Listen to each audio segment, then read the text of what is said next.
Right, I need to try and go back into the chat and change the technical bits and bobs. Bear with me a moment, guys and girls.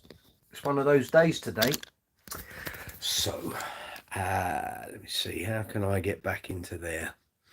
Not sure if I can. Probably can't. Oh well. I think we're going to have to try and do the best we can with that. Just bear with me. I actually went in. Orientation is locked. Rotate device back. I don't want to rotate the device back. Oh, I see. Ugh. I actually went in and changed all of the live chat so that they would work horizontally. YouTube is doing some weird things with the mobile app for doing live stuff lately. It's beginning to get on my wick. YouTube, please stop it. It's really annoying. Really annoying. Every week, you don't know quite. I've got a lovely vista here of amplification and basses and pedals, and now you're going to have to put up with that. Let me see, what can I do? Lower it. You'll be fine, don't worry, we'll go with it as is. Anyway, good to see you, boys and girls. Sorry it's a little late. I had an issue with my car earlier. I had to take it out, and it's obviously getting dark earlier, and started the engine up, put the lights on, and thought, it's very dark outside, what's going on? Headlights, both of them gone. Very rare that two headlight bulbs go together, but that's what it was. I thought it might be the fuse that took two bulbs out. Side lights were fine, fog lights were fine, you know, full beams, all good. But the main headlight bulbs, I've just had the breakdown service here. Could have done it in the morning, but I've got to take the dog to Fitzpatrick Referrals for hydrotherapy in the morning. And if it's dark, gloomy, raining, whatever, you're going to need your headlights. And I didn't want to leave it to last knock-ins. So just called the breakdown service out. They've checked it over. Wasn't the fuse. It was two bulbs. One was totally blown. The other one is going. And he managed to get the bulb back working to a degree. But he said, just go to Halfords tomorrow and get yourself a replacement for that and pick yourself up two spares so you've always got them. So that's what I'll be doing first thing in the morning. So car woes sorted. Then YouTube gives me this. YouTube, when we're doing live chats, I know you want to use the vertical format so you can do shorts and Google videos and what have you that I know nothing about, but it looks so much better horizontally, landscape rather than in portrait.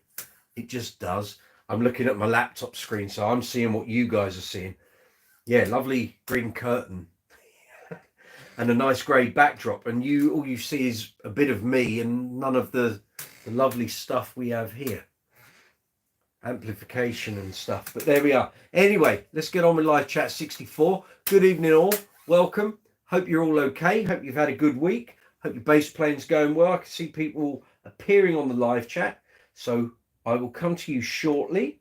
Just got to do the quick 5-minute preamble that we have to do every live chat for people who are new to the channel, new to live chat. So if you've not been on a live chat before, you're very welcome. If you've never been on a live chat on any channel, but you've come onto my live chat, welcome. Good to see you. Live chat 64 here on Brooks's Bass Corner, all the way from London town in the UK on a Tuesday, normally 8 o'clock, 8:15 tonight because I had a few car issues. But anyway, we're back up and running now. This is the video window. If you're on the mobile app, directly below is the live chat window. If you wish to leave a message or a comment, or you want to ask a question, put your insertion point, mouse, pointer, whatever you want to call it, into the live chat window, type your question or comment, press send, and it will appear here on my live chat window, and then I can respond to it. If you're on the desktop version of YouTube, live chat window is that way. So again, put your insertion point, mouse, pointer, cursor, whatever you want to call it, in the live chat window, type your response, press send, and it'll appear here on my live chat window. At the bottom of the live chat, you'll see there's an emoji icon. Feel free to give that an absolute pummeling. The YouTube algorithm loves it. It means you're getting involved in the conversation. It helps the channel, helps the video, all good. Next to that, you'll see a dollar symbol. That's called Super Chat. Allows you to make a financial contribution to the channel if you're enjoying this live chat or the other content that's here on the channel. We're a monetized channel, so every video has the super thanks option, which is basically the same thing as super chat, but it exists on every video in the icon section below the video. So super chat is in the live chat window. Super thanks exists on the row of icons below the video. So on that row of icons, you've got thumbs up, thumbs down. Please give the video a thumbs up. It really, really helps big time. The algorithm sees that it's a positive thing towards the video. So it then promotes the video and pushes it to more people out there. The more views I get, the better the channel gets, more popular. It's a snowball going up a hill at the moment. At some point, we'll get to the top and it'll start going down, which will be great. But yeah, so thumbs up, thumbs down. If you're going to give the video a thumbs down, then please leave a comment in the comments section. Tell me what you don't like. If I don't know, I can't make the video and the channels, the videos plural and the channel singular better. So yeah, if you don't enjoy it, don't enjoy what we do here on the channel, then please, if you're going to give it a thumbs down, then please leave a comment. On that row of icons, there's also a share arrow, so you can share this video out to email, website, social media. There's the save button, so you can watch it at a later date. There's the super thanks option, of course. Again, allows you to make a financial contribution to the channel. Everything here on the channel is paid for. I don't get anything for free. The strings, the lighting, recording, editing, basses, amps, pedals, all the little accessories, the cleaning stuff that you see on the workshop videos, that all comes out of my pocket. I have to pay for that. So if you wish to help the channel financially, you can make a contribution in that way. On that row of icons, you'll also see a shop tab. That allows you to buy Brooks's Base Corner merchandise. So if you click on that, it'll bring up a selection of items on your screen. In the description box below, you will find merchandise links to the UK and European store, US and worldwide store. There's literally about 150 to 160 products for every single design that we've got there on the merchandise store. So I think there's about 15 designs at the moment. So it's t-shirts, hoodies, mugs, like that one. I don't know. Yes, you can see that on the window. Mouse mats, phone covers, iPad covers, lunch boxes, jackets, jumpers, pajamas. There's all sorts. Have a look at the affiliate links, merchandise links in the description box. Happy shopping. There is, let me just very quickly check, because I wrote all this stuff down last week and the week before. I think it's still in the garage. There is a promo about to land. Just bear with me a second. I won't lose my thread. There's a promo, a very good promo coming up. We want to go to shops. We want to go to promos for you fine people. There is a very big promotional sale coming up. I need to tell you these things. So from tomorrow through till the 19th, which is Sunday, 19th. So from 1 minute past midnight tonight until 1 minute to midnight on Sunday, 20% off all merchandise wherever you are in the world, off both stores. So if you're thinking of buying anything for Christmas, or you're looking to buy mugs or t-shirts or hoodies or jackets, sweatshirts, everything on both stores, UK and Europe, US and worldwide, all merch is 20% off for 5 days, Wednesday, Thursday, Friday, Saturday, Sunday. So happy shopping. 15th of November through to the 19th of November, 20% off everything. So if you're thinking of getting some t-shirts, or, I mean, there are so many products on there, please go and have a look at the merch. And if there's something you want, from tomorrow through till Sunday, 20% off.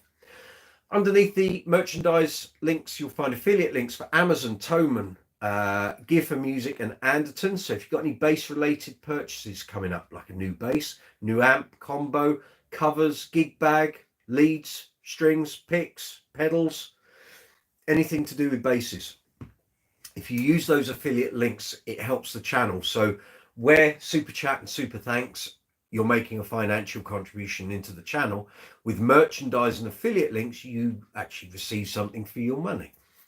So with the affiliate links, if you use those links that are in the description box, find the item you want, add it to your basket. When you go through with the transaction, it gets sent to you, and the channel receives a very small, and I do mean small, affiliate commission. So if you've got like a string purchase coming up, you want to buy 4 sets of strings, whichever of those retailers you prefer, or whichever one happens to be cheapest, if you click on the affiliate link, find the product you're after, stick it in your basket, pay for it.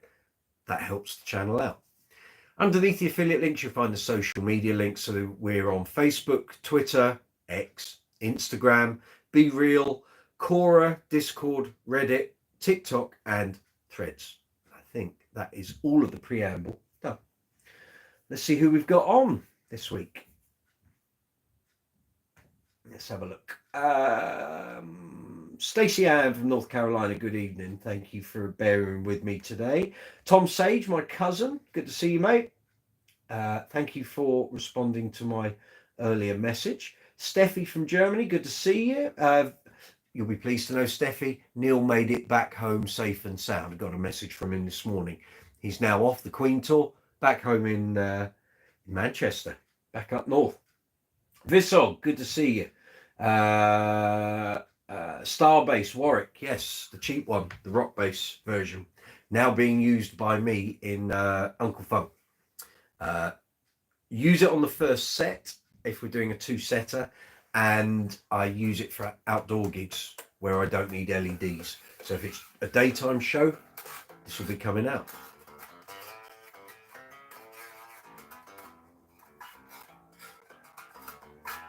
The funk machine, sort of. I'm going to call it the bass skewer, because I tell you, the amount of times this has nearly pierced me in the arm, and I've only used it on 2 gigs. But yeah, eye-catching, I think you'll find. Tom Sage, has everyone finally getting back to it?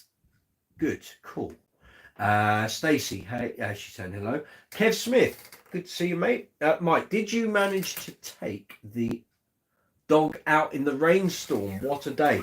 I presume that says dog. Yes, it does. Today or yesterday, it's been 5 types of weather for the past couple of days. It's like I've got 5 different jackets and coats on rotation. I've got boots, trainers, wellies, another pair of boots. I think that's it, but it's crazy. It's the price we pay for having all that lovely weather in September, unfortunately. But the dog's doing well. He is off to Fitzpatrick referrals tomorrow for hydrotherapy.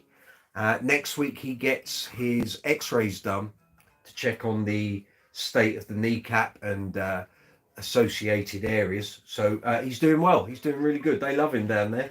He's become a bit of a celebrity. So I'll just sit in the car, put him in there and let him get on with it. Tom, that bass is a looker. Is it hard to play? Yes. Because of the shape? Yes. So it has issues. It has balance issues. So if I can stand up possibly. Right, I'm going to let this go. It's all right. It's all strap locked up at the back, right? So I'm going to let this go. You're going to see exactly what happens, right? Ready? Go. So that's its natural position. So, so either I've got to put it on up here and hope for the best, or you have to support it. The problem with supporting it is it makes slides really difficult. So if you're playing and you want to do a slide, so the first gig I did, I had it like that, slightly higher up, my arm around there. It meant getting to that pickup was really difficult. If I wanted to slap, I had to go over that point. But what I did find was trying to do slides. So I play Boogie Nights by Heatwave, which if I'm sat down, we play it properly. So I don't embarrass myself, of course. It goes up.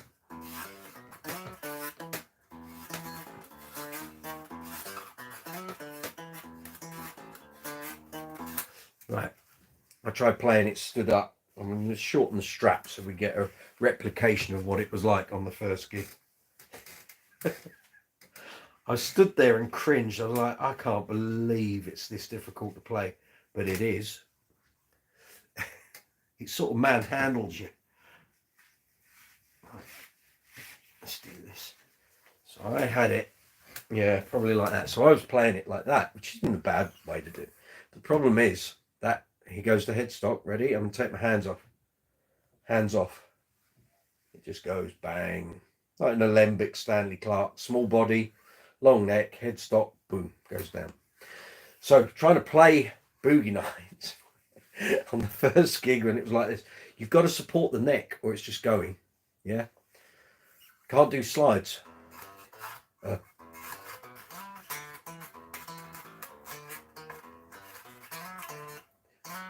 I can just about do it, but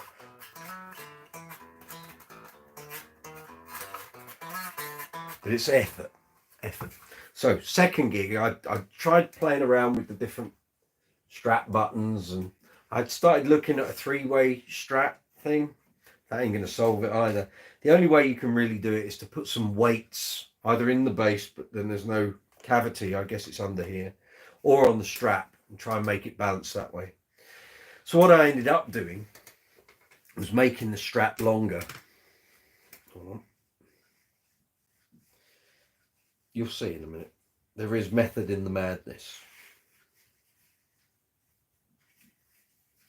That's probably about right. Yeah, that's about right. And what I was doing, needs more. I had a look at a couple of pictures of Bootsy playing his versions of these sort of basses. So he has it really low, but I can't be playing. I used to do Green Day tribute, playing it, and I couldn't have it that low. Waist is my height. So anyway, rather than go round, I decided to go like that and use downward pressure from my forearm to keep the thing balanced, sort of after a fashion. And that seemed to work. So now I can go on Boogie Nights.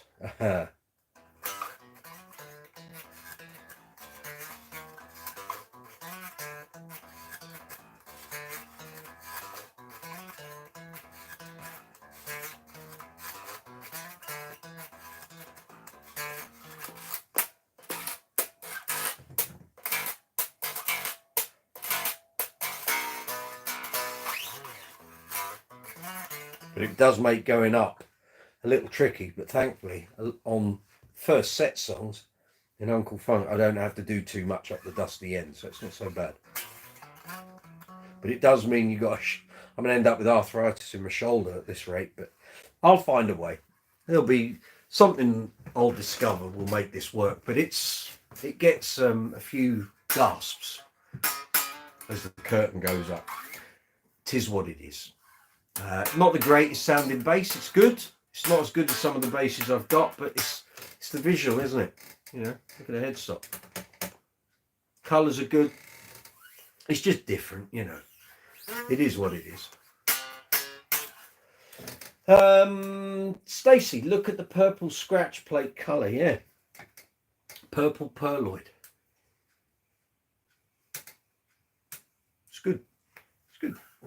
Steffi, thanks for letting me know. By the way, Elio Pace told me that Neil will be on tour with him in Germany next February, which I already knew. Still think they're going to one of these shows. Not sure yet. Yeah, go. If you've not seen Elio before, go. The Billy Joel thing is fabulous. It really is. He's going to be a very busy boy in February. He's off to Japan with Queen as well.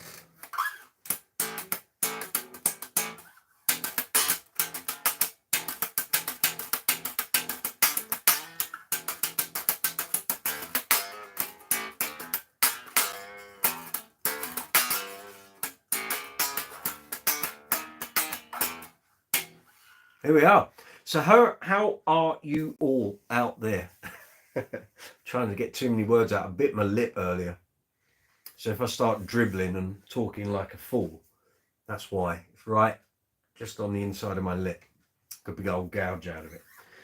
But hope you're well. Hope your week's been good. What have I been up to? So last week I saw level 42. Mark King, of course. And Sunday, a couple of days ago, went to see Marcus Miller at Festival Hall, which was great. Really good. I mean, Marcus always does a great show. And I had the drummer from Uncle Funk with me. We had a good night out. And as I remarked to him, I said, "It's not bad, is it?" I said, "We've seen two of the greatest bass players on the planet within a week of each other in London." It's fabulous. What can I say? You know, I can't add any better description. Marcus's band was great. It was the same band he had at Ronnie Scott's last year. And sounded great, played great, really good. Support act was Camille George, who's a London saxophonist. She had a great band as well, and it was just, the whole night was great. But at the Festival Hall, sounded great, mix was superb. Yeah, no complaints. Night before that, on Saturday, I was playing with the Queen tribute down in Exmouth, and that was good. We had a great time. Crowd were great. The guy that ran the place said, "Oh, we're having you back next year," so that was very nice. And then had a 200-mile drive home, 3.5 hours, and I did it door to door. We didn't even stop on the way back, so that was very good. But didn't get to bed till about 3:30.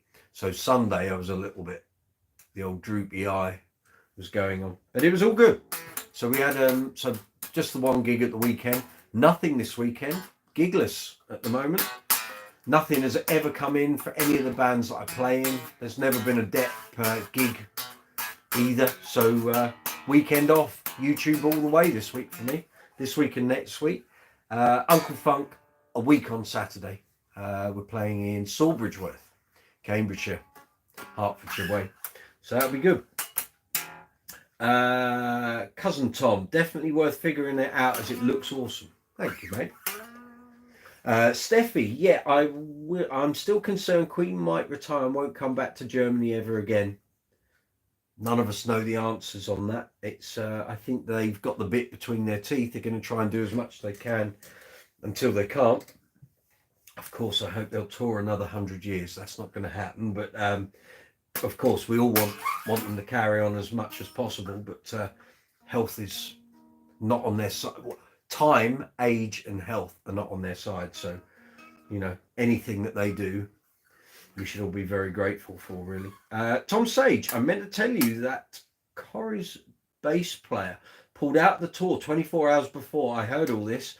They had a stand-in before the start, so we got someone last minute from Spain. Apparently he did very well, had it all together. So yeah, not something I would probably be prepared for, if I'm honest, because the how can I put this politely, and what I want to say is spelled HEADFUCK, but I don't want to say that because the algorithm will not be very happy.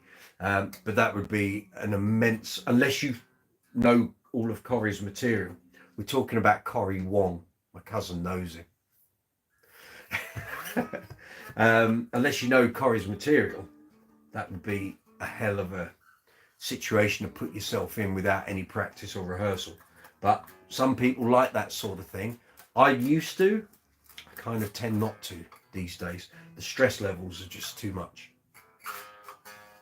If something is a little daunting, or you know, if the money doesn't reflect the amount of stress and headspace you've got to get yourself into for something like that, I wouldn't do it.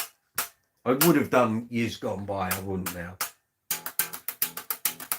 But like I say, if it was something I knew, for example, say I got called up to do one of the big ABBA shows, or the Voyage thing, or I'd be okay with that. I know all the ABBA stuff like the back of my hand, but something like Corrie Wong, where you know, it could be hundreds of tunes he could pull out of nowhere, and you would need to have a reasonable knowledge of the Wolfpack back catalogue, I guess.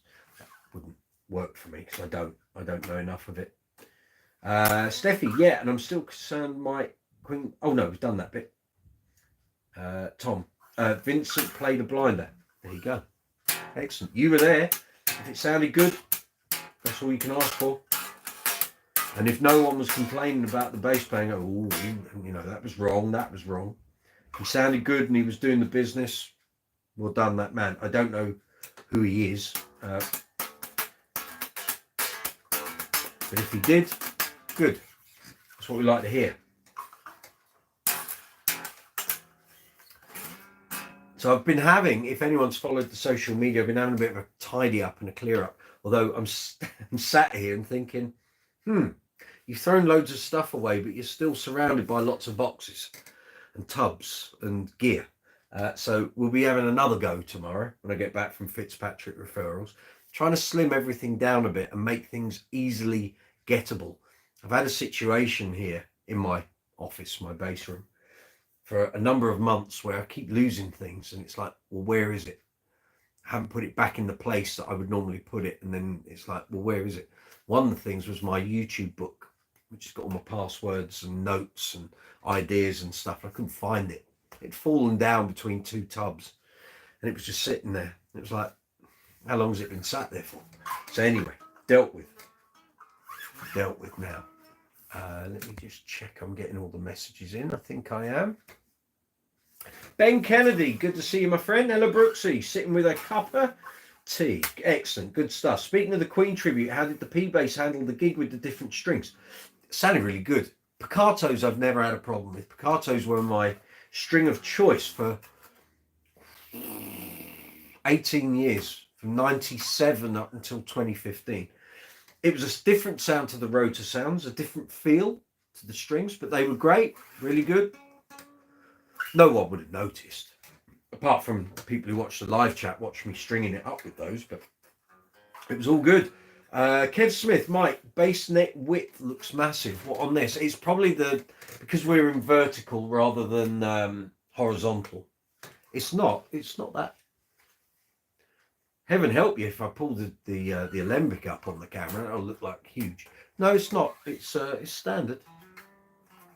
It's quite a slim profile. Let's see if I show you. It's nice, very comfortable. The neck is great to play. It's just this. It's almost like you want to get the saw out. Just take that bit away, you'd be all right. But then it would hang even more differently. I tried using the lower button and the bass just flipped. The bass body went like that. So it's okay. I'll get used to it. Scott M, good to see you. Hello, everyone. Then my mum's there. Mum's listening. Good evening to all. Have you still got my great niece there, Mum?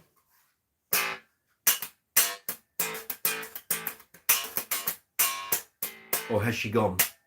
Probably gone to bed by now. 9:15.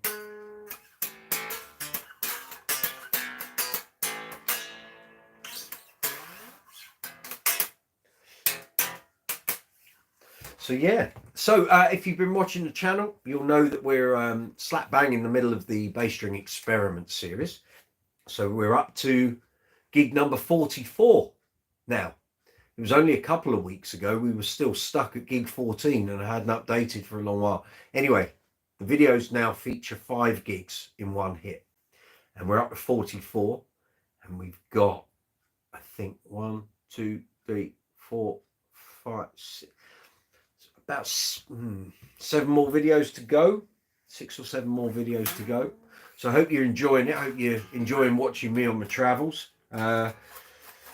Yeah, they did very well. I've had actually another string company get in touch. They want to see how their strings compare against the results of that series. So I'm in a discussion with them about how we do that, and promotion, and who knows, maybe some sponsorship. We'll see. But anyway, another company has come forward and said, I'd like to try some of these strings and see how they perform. So we'll be hopefully doing that. I imagine probably makes sense to do it from about springtime, when the gig diary suddenly kicks into life. No point doing it in the quiet part of the year because there won't be that many gigs. My mum, no, she's home to bed with her new toy puppy. Excellent. Very good. I will catch her in the next couple of days. I'll give her a phone call. Sorry, that's my great niece, turned 3 today. So my plan was to call her at 6 o'clock and wish her happy birthday and stuff, but we had a bit of a car nightmare, as you'll know. which has now been sorted. So I will catch up with her tomorrow.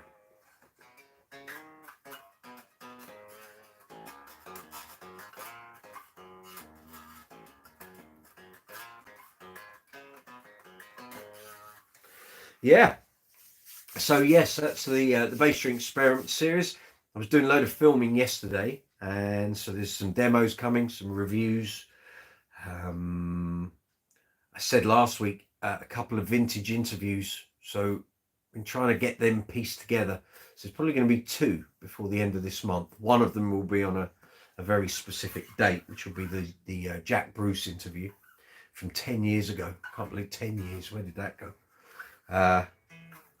But yeah, so that's towards the end of the month. There's actually a video I'd like to put up before then, which is an interview I did 7 years ago with Barry Morehouse from the Bass Centre.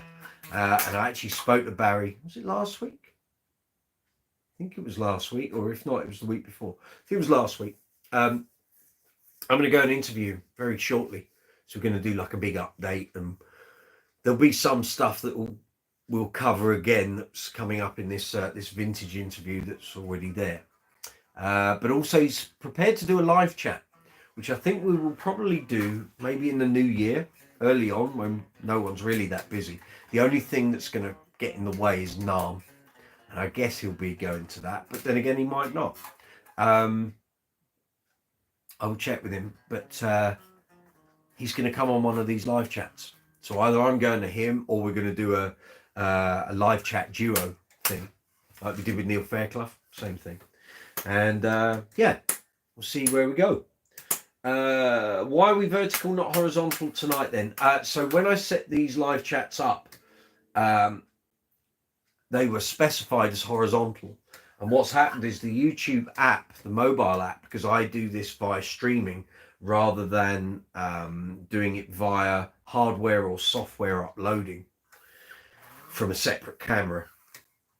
The app has now basically made all live chats are vertical so that they can use the video within shorts and short form video content.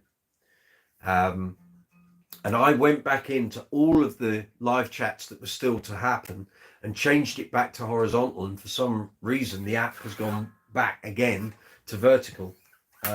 Once you start a live chat, I can't change it. I'd have to end the live chat in order to do it. So that's the story, Mum. Sorry. Scott M, I sure would love to hear you play that through that SWR Redhead combo sometime. That amp was the jam back in the day, and it still is, Scott. Don't worry about that. Yes, I will do. What I'll do is I'll do a bass chat. My head's all over the shop today. I will do a live chat maybe in a week or two, and we'll pull some of the basses out of the rack and play through that. My plan, and the reason I bought that, not only for it being a fabulous amp and combo anyway, and it's very much a piece of equipment of its time. You know, that was the standard back in the early 90s. SWR Redheads and Super Redheads were the combo to have. And the plan is that I'm going to play loads of the basses through this, and we're going to be able to, in fact, I'll probably do it through a couple of different amps, and you'll hear how the amps change how the basses sound. But I will do that on a live chat for you, Scott. Keep an eye, and I will message on the social media. You'll see it if I put it on Instagram, that that week will be that live chat with the combo. Pleasure. I'd do it now, but the cables are all over the place and I can end up knocking things over. So, and I don't really want to do that.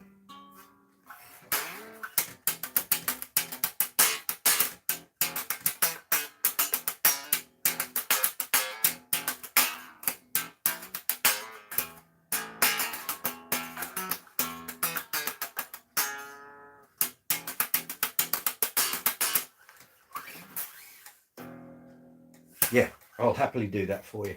No problem. And it might be on the live chat I end up kicking a few of these amps into life, and you can say, Plug it into that. Try that. See what that sounds like. I'll do that. We did something like that back in, when was that? April? Yeah, April, I think it was, wasn't it? I just got the merch up and running, where we did an afternoon live chat because I had no one else in the house. I could turn the amps on and make a bit of a din. And we did a 3-hour live chat in the afternoon and then a 3-hour live chat in the evening, which worked quite well.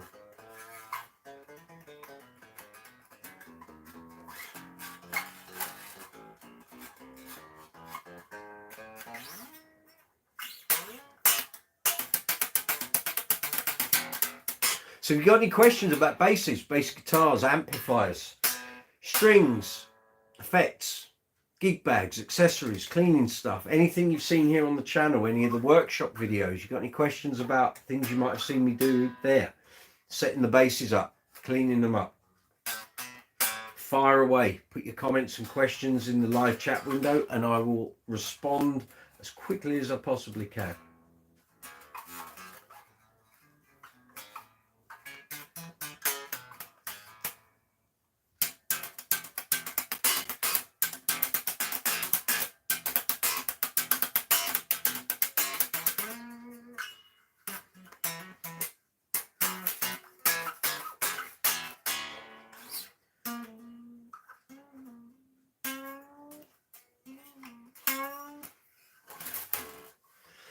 So next gig for me, let's have a think.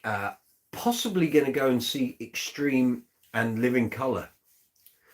Living Colour are supporting them. They're playing, I think it's Brixton, but it could be Kentish Town. Not sure. Need to check. Haven't bought a ticket yet. That's at the start of December. On 6th of December, I'm going to see Andy Platts from Young Gun Silver Fox in his other band called Mum's Gun at the Jazz Cafe, which should be great. And then after that, I don't think I've got any tickets for any gigs coming up. It just gets quiet in the early part of the year. So, Scott, did I see you use WD-40 to oil a fretboard last live chat? You saw me do that when I was doing, it wasn't last week, Scott, it was the week before. So it was the Status Empathy, which is back in the rack from the bass string experiment series, of course. So that has now completed, and the bass was crying out for a clean up and a setup and everything else, and a restring. So yes, you saw me put WD-40 on that fingerboard. So that fingerboard is phenolic. Phenolic is compressed paper. The idea is it replicates the sort of hardness of ebony without being a timber. Ebony has a propensity to pull itself apart, create splits. Phenolic doesn't do that. Phenolic is sometimes also called ebonol, but basically it's the same thing. It's compressed layers of paper just to make a very hard material. So Rob Green at Status, in order to give a phenolic fingerboard back its luster, and let's be fair, that bass has done, or just did, 15 months of gigs without a clean. So it needed the luster putting back in. So that's what you use. Rob's suggestion is WD-40, and it works. The only thing it doesn't do is remove the string gouges, which is built up over time. I've had that bass for 21 years. It's done thousands of gigs. So in order to get rid of that, you need to skim the fingerboard, and I don't have the equipment, the hardware to do that. So it's really just a case of putting the WD-40 on, cleaning it up, get a bit of the luster and the shine back, and go again. One day I might put it in the Status for fettling and perhaps a refinish. We'll see. Maybe a bit of tarting up before Rob finally closes the doors, and that's the end of it. So yeah, but that's what you use WD-40 on those fingerboards. I don't know if Modulus use phenolic. Some companies use phenolic on a wooden neck, which is no bad thing. But again, to clean it, give it some luster, WD-40. Soulstar 89, good to see you. I can't remember, I think you've been here on the channel before. I can't remember who you are, and I can't remember what your name is, but you're very welcome anyway. You have a question. I'm looking for either an amp for home practice or a pedal with headphone and auxiliary out, like the Laney Digbeth DI preamp. Any advice? Well, you could look at an EBS Microbass. The Microbass 2 does that. The Microbass 3 does that. You'll find second-hand versions of those. I think the Microbass 2 has been discontinued, but you do see them second-hand reasonably often. The Microbass 3 is there. I'm not sure about the MXR pedal version. It might do. I haven't looked at a load of the preamp pedals for a while, and I know some companies have come out with new products, and with NAMM coming up, there's going to be loads of that stuff. So I'm trying to think who else does it. There are so many of these now, preamp and DI sort of pedal units. I think I can even check for you. It's right in front of me. Let me just check. I was having a clear up today. I've got some tubs here, and I've started putting specific pedals in specific tubs. I've got a preamp DI box tub right there. Let me offload this bass so it's not going to fall over, and it's not the easiest thing to put. Yeah, you get the drift. Can I swap it for something? I don't know if I can. It doesn't fit in a conventional gig bag. That's a good idea, Mike. There. Let me see if I can put it on the chair over here. Just bear with me a moment, folks.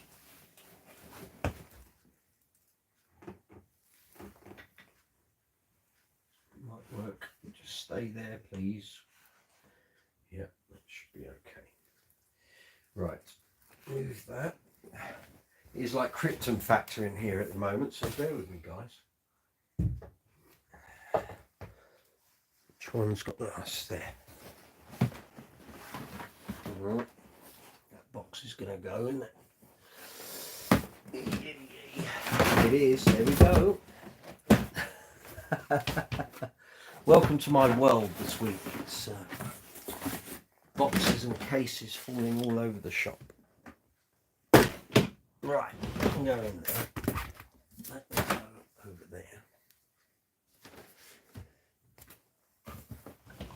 Right, so I have a thing here, if you'll pardon the phrase, by EHX, which is the Battalion preamp pedal. They do a small version, and this is the bigger version. This will be getting a demo and a review video soon. Now, I bought this a while ago. I haven't even plugged it in yet, and I think this has what you want. So if you're into more drive and distortion tones, this might be what you want. Right, so let's input a dry output. It's got all the lots of controls and buttons and stuff. Let's see. It's got all the distortion stuff, the bypass, gates, EQ, compression, DI output. Right, well, it doesn't have the auxiliary input that you want for playing music. I don't even think it's got a headphone socket, but I think, if I recall correctly, you can use headphones on one of the outputs and there's a pad, but it's, again, it doesn't allow you to put music in, but the EBS ones do. So have a look at those, Soulstar 89. Have a look at the EBS ones, but there will be other stuff out there. I just need to go and do a bit of research. Perhaps I'll come back to you in a week or so's time, and I will divulge my findings, if you'll pardon the phrase. Let's see who we got here. So, Scott, I have a Martin acoustic bass with a similar paper fretboard. I might see if that works on it. I've never heard of that used in that way. No, people always get surprised with the WD-40 thing, but that's what is on the Status Graphite website. That's what Rob Green suggests. So, you know, that's what I go with. He's the guy that made it. So if he suggests it, I'm willing to bet that's the right thing. Tony H. Hi, Tony H. I don't know who you are. Don't think you've been here on the channel before, but you are very welcome. Good to see you. You've retracted one of your messages, so I don't know what that is. Scott, the little Fender combos are great for home practice, especially for the price. They have a bass preamp pedal with headphones as well, I think. Well done, Scott. Thank you for that. Soulstar, thanks, Scott. I'll check it out. Cool. I love the tone of the tone hammer, but they don't have a headphones out. There's been a new version of that tone hammer pedal. Let's just have a little look, shall we? Spare me a moment. Let's have a look. They've come out with a newer, updated version, so let's check it out. Preamp. No, that probably comes under those circuits, doesn't it? So let's look on pedals. Me being an Aguilar artist, I should know all this stuff, but there's been so much going on, and they've changed a few things lately. Okay, the new box, preamp direct box. Let's have a look here.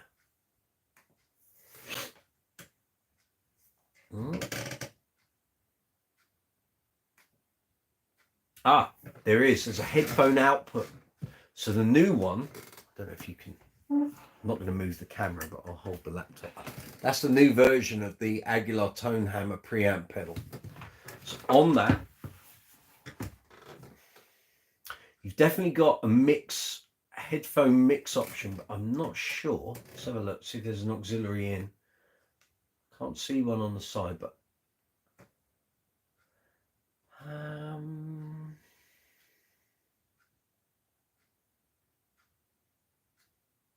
it features a built-in headphone output and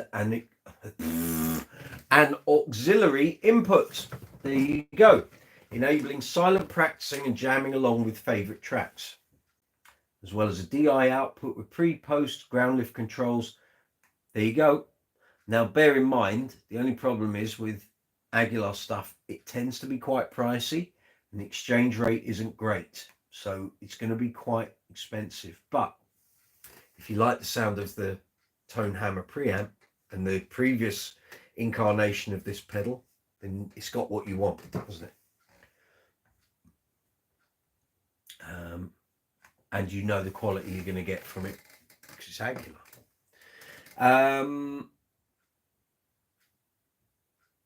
Yes, the AG pedal tone is slightly different. Okay. Oh, hang on. Is the AG pedal not the same as the Tone Hammer pedal? Hold on. It might be that's based on the AG 700. Right, got it. Sorry. That's an oversight on my part. I'm sorry. Clean and transparent preamp, right. Well, you see, I use the AG 700. I don't use the Tone Hammer amplifier. So the AG 700 is what I like. I do have a DB 751, very different sounding thing. So the Tone Hammer preamp pedal that I use on my pedal board obviously is a different sound to the AG 700, but I'm all feet in with Aguilar. So yeah. So if it's the Tone Hammer sound you want, then you're going to have the Tone Hammer pedal. But as far as I'm aware, they haven't put the headphone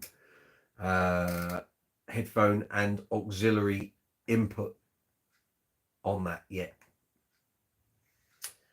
Ben Kennedy, never knew that Modulus had the same Ebonol fretboard as the Status basses. They were my dream basses when I started playing. There you go. I don't know. I'm not saying that Modulus do have Ebonol. They may or may not. I've never owned a Modulus. Let's have a look.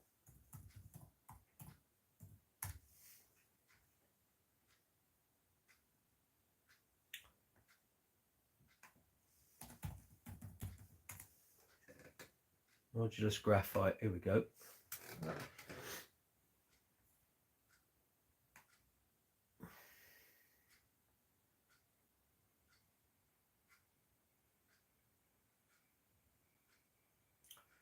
Yeah, I just want to look at fingerboard options. Thanks.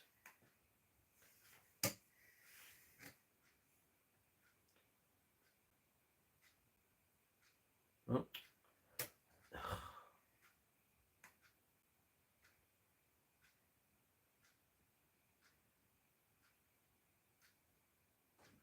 Come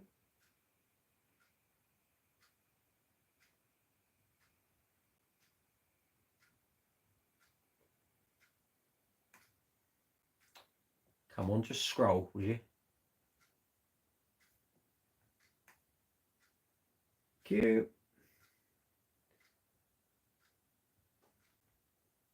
Oh dear, this is dodgy. Just scroll. Modulus, sort your website out. It's not scrolling properly. Okay.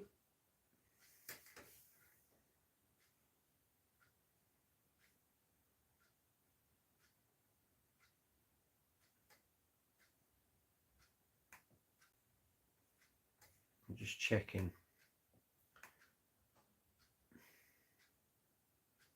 Phenolic fretboard. There you go. So they do. Very good. Scott M, isn't there an AG700 preamp pedal now? There is. That's what I was just talking about, Scott. I thought it was an updated tone hammer pedal. Although I think there is an updated version of that as well. Check. I think I could be wrong. I seem to be wrong on a lot of things today. No, so there isn't an update to that as far as I can. No, that's the one I use. Out, lift the, no, that's it. So the AG preamp is based on the AG700. The tone hammer preamp is based on the tone hammer amp. Got it. Very good. There we are. Got to the bottom of that. The Divine Hermit King. Okay. Hey, Brooksy. Welcome. Good to see you. I don't know who you are. If I do know you, tell me who you are.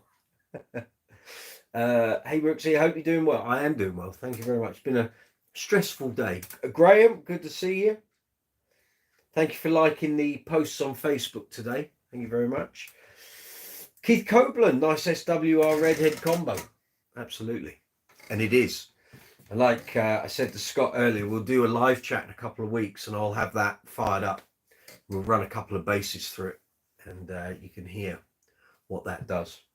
Still great. Still great. Divine Hermit King. You'll have to enlighten me. Have we conversed before? Perhaps on social media? Maybe.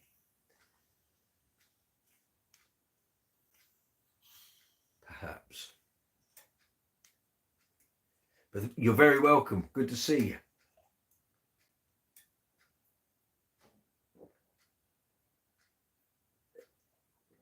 Cheers, everyone. Thank you for attending tonight.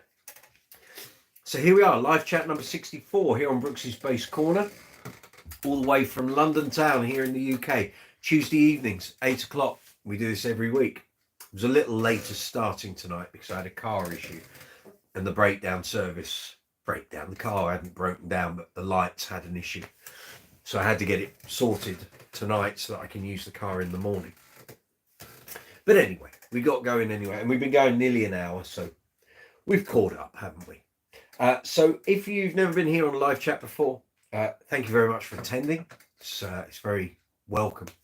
So if you've got any questions about bass guitars, bass amps, effects, accessories, pedals, gig bags, strings, setting a bass up, building a pedal board, maybe you got your first audition, maybe you're starting a band, maybe you can't even play bass, but you'd like to get started. My cousin Tom here on the live chat was one of those. I've known him all his life. He saw me become a bass player from the very first time I picked one up. He would have been a kid in short trousers and sandals. Here we are, 40 odd years down the line, and he has now become a bass player. So it can be done. Age is no disqualification. You can take up bass anytime you like. So if you've got any questions, stick them in the live chat window. As soon as I see them pop up, I'll deal with them. At the bottom of the live chat window, you'll see there's an emoji icon. Feel free to give that an absolute pummeling. The YouTube algorithm loves it. So more emojis you guys contribute to the chat is very much welcome. Next to that, you see a dollar symbol. That's called Super Chat. That allows you to make a financial contribution to the channel. You don't have to. The videos are all free to watch. We are a monetized channel. Everything you see in the videos, I pay for. I don't get any of this stuff for free. So if you wish to help the channel, keep us going for as long as possible, lubricate the wheels of the algorithm, you can do that by hitting the Super Chat button and making a contribution. A small amount is great. A big amount is even greater, more fantastic, but everything is very much appreciated. Mr. Lover, what's up? Good to see you. Welcome. So underneath the video window, you've got a row of icons. So there's a thumbs up and a thumbs down. Please give the video a thumbs up. All the videos here on the channel benefit when you guys give them thumbs up, when you leave a comment. Comments are amazing to the algorithm. If you're going to give it a thumbs down, please leave a comment as to why you don't like the video or don't like the channel. I can't make things better if I don't know what the problem is.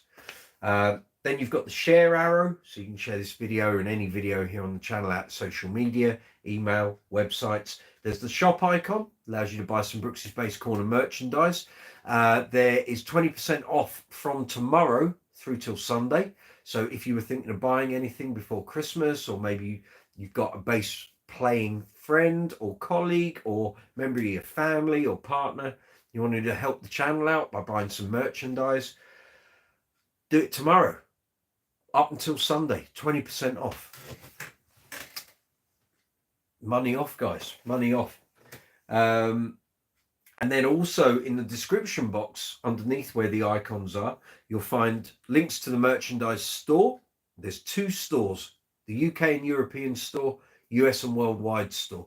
There are actually different items in both stores. You can't get the same stuff in both. You get quite a few of the same items in both, but not all of it. The US has some t-shirt designs and some garments that we don't get in the European and UK store. So if you're in the US and you think, well, I'd like something different than what's in the UK and European store, you can have it. Just click on the link, take you through to the US version. Happy shopping. Check it out. Underneath the merchandise links, you'll find affiliate links for Amazon, Thomann, Gear for Music, and Andertons. So if you've got any bass-related purchases, maybe a new bass, a new gig bag, strings, cleaning products, effect pedals, amplifier, leads, use those affiliate links. It helps the channel. So if you're going to buy some new strings, maybe some picks, maybe a new gig bag, if you use those affiliate links in the description box, it helps the channel. We get small affiliate commissions for each time you purchase using those affiliate links. It does work. The lovely Graham, good to see you, mate. He bought an Aguilar case for a DB751 amplifier, the best bass amp on the planet as far as I'm concerned. Came onto the channel, went to one of the videos, clicked on the affiliate link, bought the case. We got a very small affiliate commission for his purchase. All those sort of things help to keep the channel going. I know loads of people just watch loads of stuff on YouTube and think, oh, you don't need to help the creators. No, you do. It makes a big difference. It allows us to keep the channels going. It allows us to buy the products, buy the equipment that allows us to produce the videos that you guys watch. So I'm always very appreciative if someone comments on a video, likes a video. If you're not already subscribed to the channel, please hit the subscribe button. It makes a big difference. Hit the notification bell and select all, so you get all the videos, all the notifications. When I'm doing an impromptu live chat, if I'm on a gig or if I'm bumped into a famous bass player I know, I can do an impromptu live chat and you guys get to see that. And if we're on a live chat and I'm talking to the likes of, for example, Mark King, you can talk to him as we're doing now. That's how it all works. My sister's just popped up. Well, this is a good way to kill your time, Kerry. My sister is very unwell at the moment. So people, if you care to throw some kind words her way, she'd really appreciate it. She's not well at all. Are you in hospital at the moment, or have you gone back home? You were waiting for x-rays and potentially a CT scan when I saw your messages earlier. So let us know. That's my sister. Come on, get well soon, girl. Not sure how you picked it up. I think there's a lot of bugs going down where you are. There's my cousin Tom. It's a family affair tonight. And my mum's on as well. So, oh, you're back home. Okay. Well, if this helps to take your mind off it, put your feet up, cup of tea, early bed, I'll send you to sleep. That's easy. Listen to me banging on for an hour. That'll put you firmly to sleep. Don't worry about that. And while we're on that tack, many of you will know Pat Sweeney, who comes here on the channel. I have some sad news to report. It's not Pat, but his sister passed away. She's been ill with cancer for, I'm not sure if it's a year, but it's close.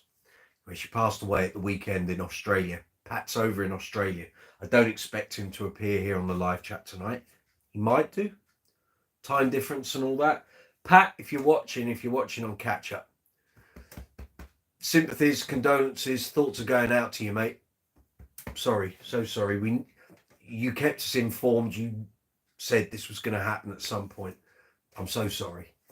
Yeah, so, best wishes to you and the family. Take care. It's going to be a long night. Right, have you got meds? Have you got meds, Kerry? Have you got plenty of bottled water? I presume they've given you some meds. They wouldn't have let you out otherwise. Michaela Lepashchuk. Have I got that right? Or is it Michelle? It could be Michelle. It could be Michaela. How are you? I'm great, thank you. I don't think you've been here on the channel before, but you're very welcome. We're a bass guitar channel. So as I don't recognize your name and haven't seen you on here before, we do occasionally get people who just sort of venture onto our live chat. We had one guy a couple of months back who decided he was going to talk about the Titanic. So please don't go down that route. This is Bass Guitar Channel. But if you've got questions about bass guitars, amplifiers, great bass players, effect pedals, anything to do with bass, you're in the right place, okay? Soulstar89, with the affiliate links, do get a little something, even if the strings I want aren't there. You want Rotor Sound Swing Bass 66 4505s. You should, just bear with me a moment, Soulstar. So on, where do you want to buy them from? Because on Amazon and Thomann, I have Brooks's Bass Corner storefronts, and I've put those strings in there. I'm in a Rotor Sound Endor C.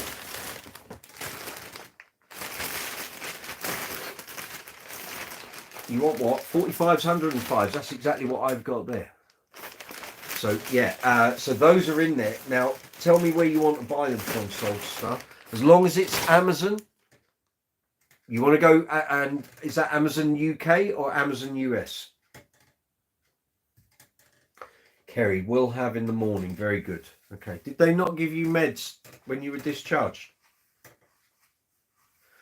Tell me where you are, Soulstar89. I will find a link for you.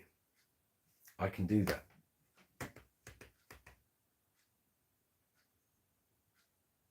You're in London, right? Just bear with me one moment. I will get you a link via my channel. Just bear with me a moment.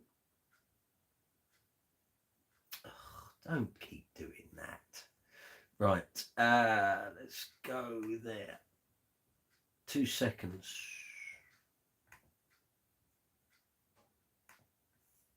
Bear with me. I will get you one and I will post it.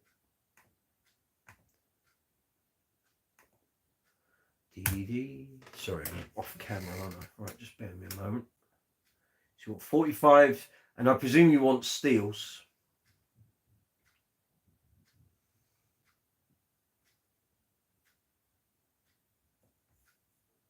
Of course you want steels. London base, right. 2 seconds. Okay, do you want 45, 65, 80, 105, or do you want 45, 65, 85, 105? I actually don't have a preference for either. I've got some of both. But if you're not that oh, I thought I had more rotor sounds in there than that. Right.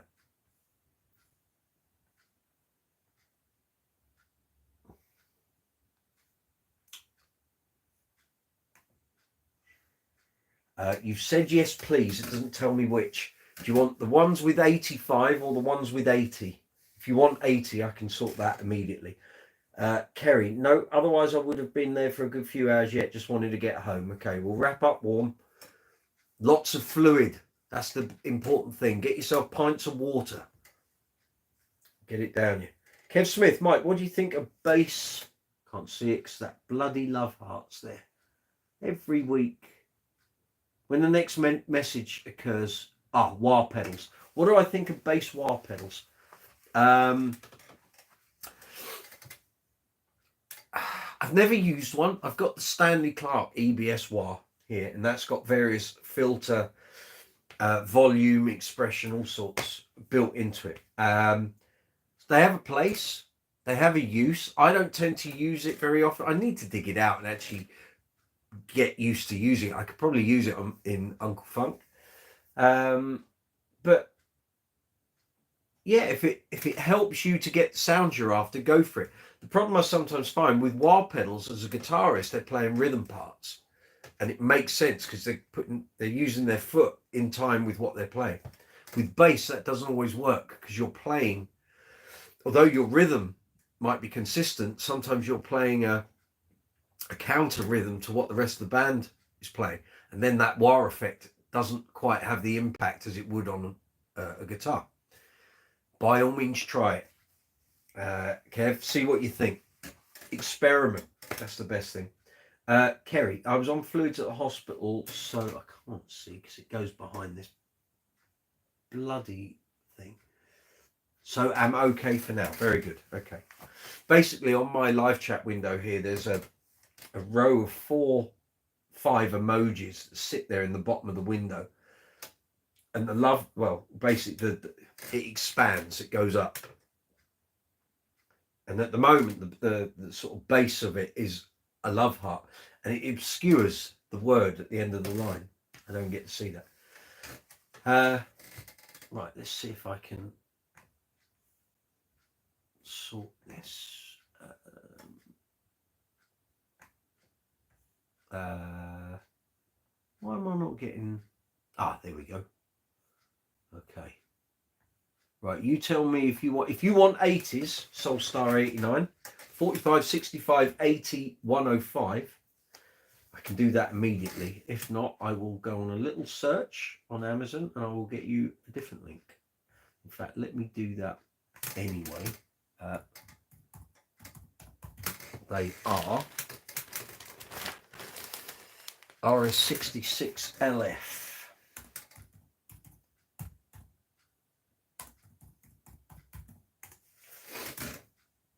There we go. I can do either.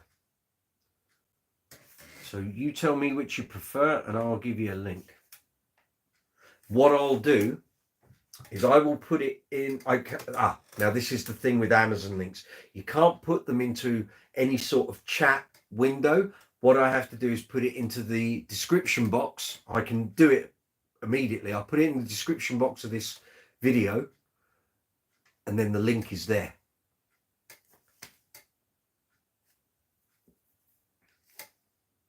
Or you can, here's the thing, Soulstar 89. If you go in the description box, click on the link for Brooks's Bass Corner for the UK version of Amazon and just put in the search box. Actually, it's easier if I give you the specific item link. I'll put that in the description box and you can just click on it and go through.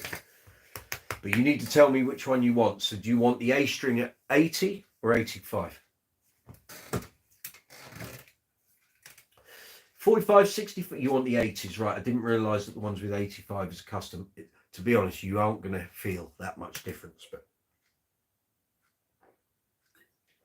sometimes on certain instruments you might. Right, so you want 65, 80s and 105s, right? Bear with me a moment. I will get you a link. I will put it in the description box. That's it. The 80s are 66 LDs. And reduced in price, £2 off at the moment. So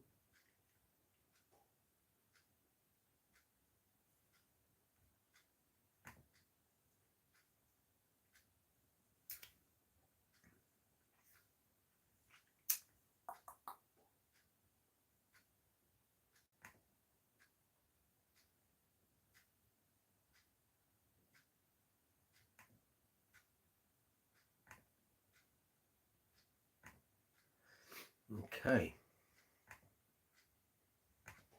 Right, mate. I am going to put this in this. What I'll do is I'll put it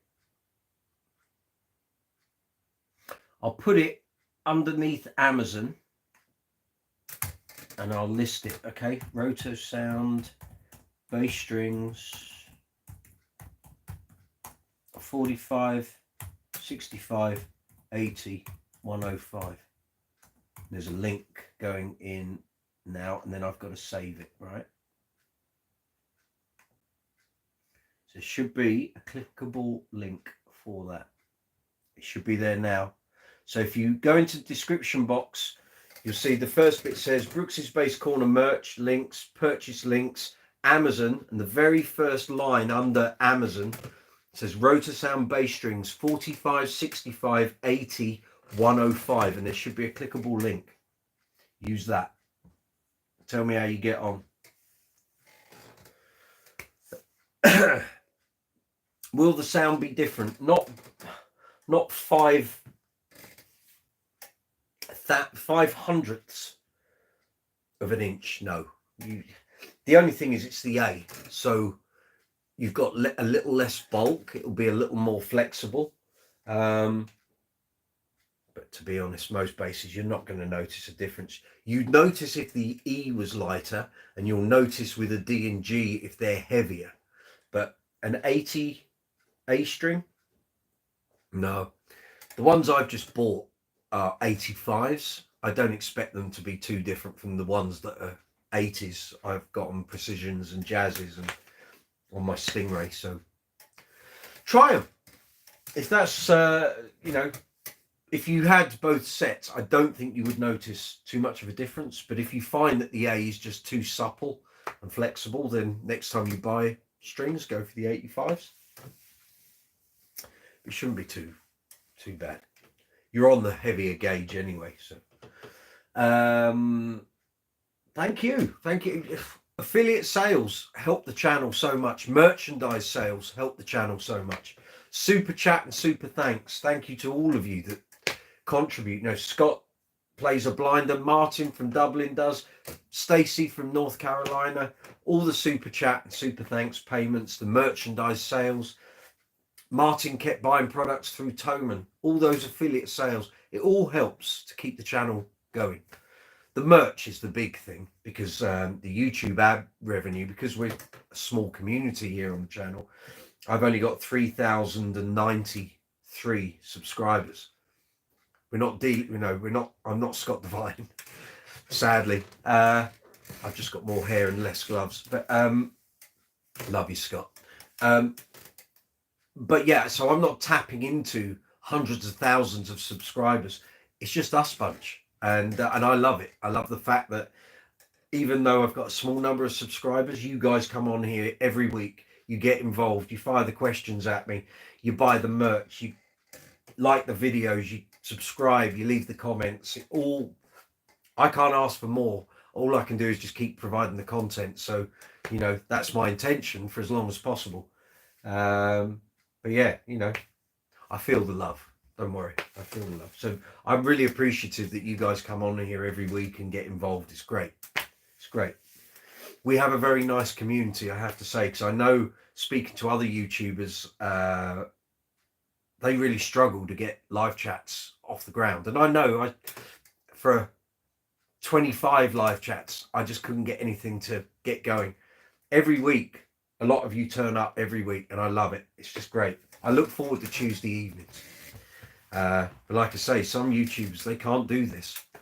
And they're like, well, how do you do it? It's like, you've got to be yourself. And if people buy into what you're providing and the content you're doing, and they trust what you say, it'll happen. But there's no God-given right to any of this. And I see YouTubers who seem to think it's just gonna fall in their lap. You've got to put the hours in. You got to put the graft in. You got to tap into what your community and your followers, what are they looking for? What do they want to know? What sort of content do they want? It's got to put in the hard hours. And then you look at some channels and they've got like a very small number of videos but huge numbers of subscribers. I would wager they've done channels before. So they know how to do it. They know how to cultivate the curve and the community. And they were able to go bang straight off the block. I didn't. I started from 0.0, and here we are nearly 3.5 years later, 3,000 subscribers. Loads of you come on here every week. I'm very happy with that. So, okay. Ben Kennedy, I don't feel much difference in the 66LD A string in comparison with the Ernie Ball slinkies that I've got on my Stingray, which have an 85A string. A change of 5 on one string, you won't notice too much. If you went for a lighter E and A and a heavier D and G, I've got some custom sets like that I have on my Spectres, you'd notice the difference. But just the A string dropping by 5 either way, going up or down, you shouldn't notice too much. Soulstar89 Legend, I'm going to pick up some more bits also. I need an action height gauge ruler. All of those bits, Soulstar89, are in that store. So you can either do it, just go through that string link and bang, bang, bang, or go through the store link that's there, the Brooks's Base Corner via amazon.co.uk. I've put all of those items there in that store. So let me just go back. I can read you the different categories I've got there. I did all this about a year ago. I need to go back through and check all the links are good. But so there's an amplification section. There's an accessories section. Stress busters. There's the Screaming Goat, of course. Many of you remember that. Then you got strings, instruments. What we got there?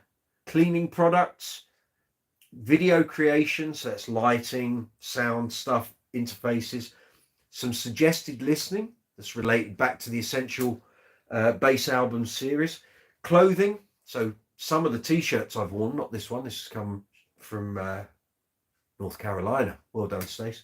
Like album and artist t-shirts, there's some of that in there. There's effect pedals, there's what else? Books, a lot of bass books in there, video creation, sound and editing, video creation, cameras and filming, video creation, set dressing. You can, I've just seen it there. Arcade veteran, so if you're into your video games and stuff, this is a really great mug with all the sort of old school 8-bit video game characters. Appealed to me. Anything with Cuba on gets my vote. Yeah. So if you want one of them, that's on there. So Soulstar89, please, happy shopping. Anything you buy from that front storefront that I've created, that all helps the channel. Thank you. Thank you very much. And actually, to all of you out there watching the live chat, if there's anything you find on Amazon, Thomann, Gear for Music or Andertons, and I haven't put it in there, or you can't find it, if you tell me, send me a message either via social media or via the email address. Send me a message. I can add it to the store and then send you a link and you can buy it. I can't stay on top of it all the time because it's just not enough hours in the day. I try my best, but sometimes there are products people want and I just haven't got back in there to add it to the store. But if you know there's something you want, tell me, I'll add it in. Kerry, Mike, have you heard how our Queen bassman is getting on okay? Yes, Neil's fine. He flew back into Heathrow this morning. He then got a connecting flight back up to Manchester and he's now home. So very successful tour. So if you've been following Queen on social media and YouTube, tour went great. They did have a bout of COVID running through the touring party, not the band, the crew. We do all the lights, the sound, the staging, all of that. There was some issues there in the States, but otherwise, yeah, all good. All good. And hopefully he might be attending a live chat soon. We'll see if he can spare the time. Stacey, yes, our little community rocks. Yes, it does. Yes, it does. All of that, listening to folks and giving them great advice and guidance is everything. I try my best. You know, I've got years on the clock, miles on the road. worn out fingers. But if I can help any of you guys on your bass playing journey, that's what I'm here for. One day I won't be here on this planet, and people maybe will look at these videos and go, oh, actually, yeah, that was really useful. So if I can impart the knowledge while I'm here, get it out there, and you know, I've got the real world experience. I've done over 4,000 gigs, so you know, it's all good. If I can help people a lot, I love helping the younger players coming up, don't know all the stuff. You know, I've seen such a big change from when I started in 1987, and here we are in 2023. The changes are immense, and you know, Thunderpants, that's a name I like. Well done. Any advice for setting up a tribute band? Yes, sir. To which band? What band do you want to set up a tribute to? And I'll try and give you some advice. You tell me. The type of band you want to do a tribute to will dictate many things. I might put you completely off the idea, or I might give you loads of words of encouragement. What band do you want to be a tribute to?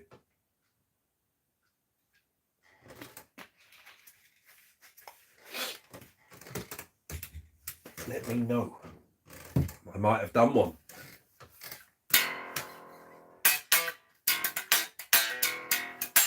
Oh.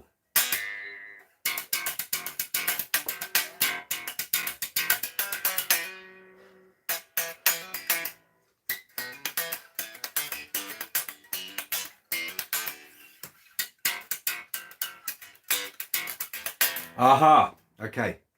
Well, I'm a huge Duran fan, so I can talk about this with a degree of authority, but I've never played in a Duran Duran tribute.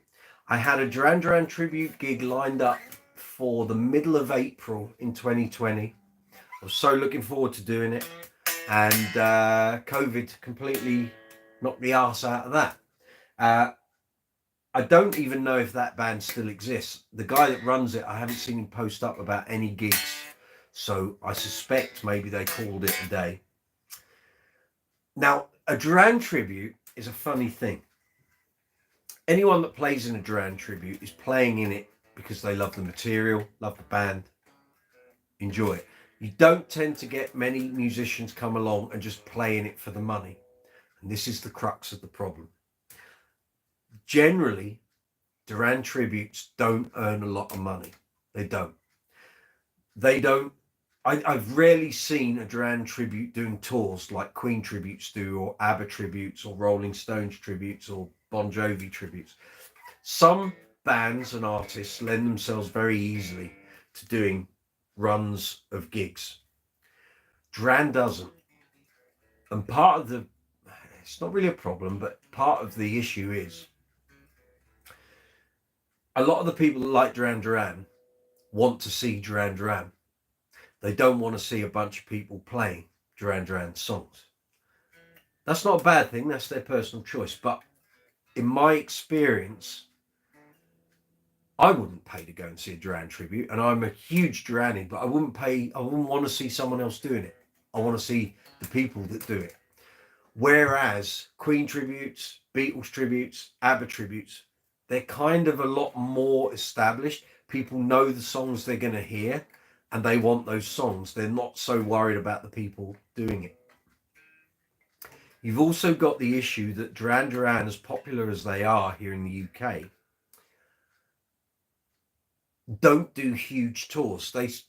Hyde Park they did, sold it out. Great, 60, 70,000 people.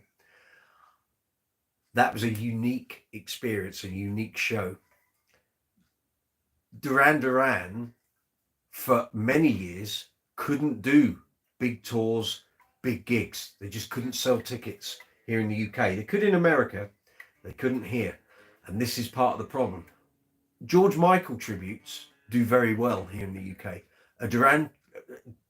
The existing Duran Duran tributes don't. They don't make a lot of money. So you have to ask yourself, are you going into doing this because you want to earn a few bob, or are you doing it because you just really love the material and love the band? And that's very admirable. But if you're a gigging bass player and you do this for money and you're self-employed, there will come a point where your love of doing it will diminish because you're not earning money from it.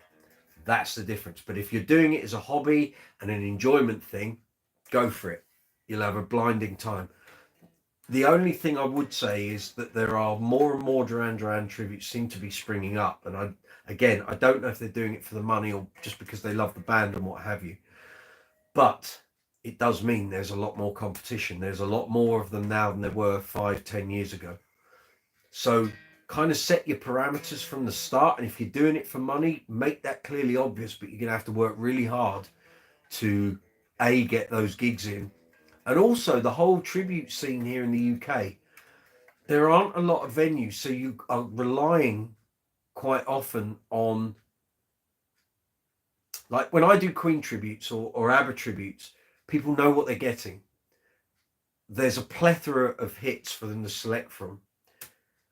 And very often we don't sell tickets unless it's a theatre thing, and then obviously it's a ticket. But if it's like a private event, the thing I did the other night, they sold their own tickets. It wasn't on the band to sell the tickets. We were on a fixed fee. That's a harder thing to do with a Duran tribute. And again, it comes back to a lot of Duran fans don't want to go and see a tribute band. They want to see their idols doing it. But please come back to me with your thoughts on what I've just said. And if you think I'm talking out my hat, then fine, we'll discuss it.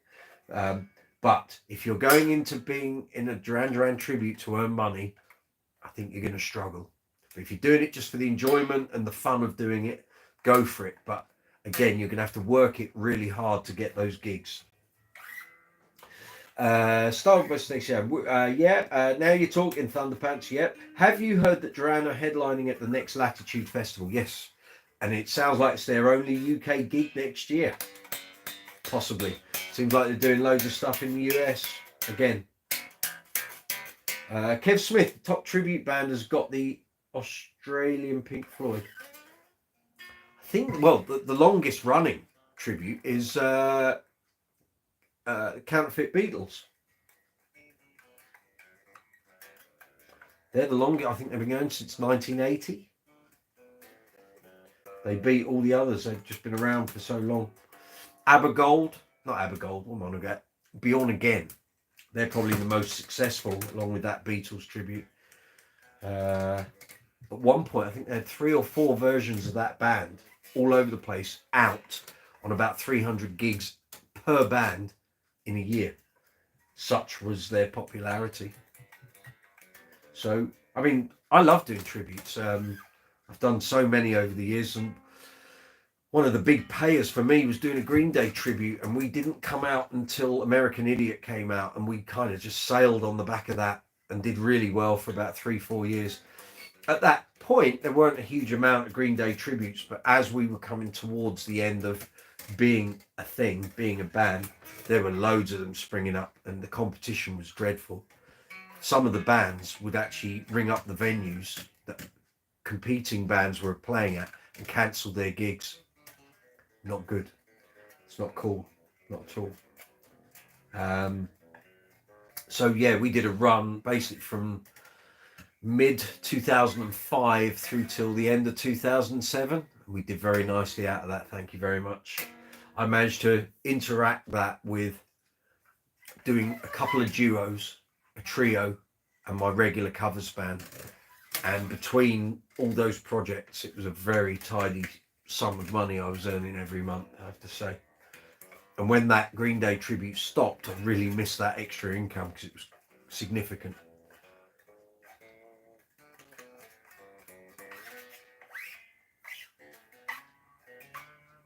But if you want to come back to me, Thunderpants, with some with any questions or react to anything I just said, then feel free.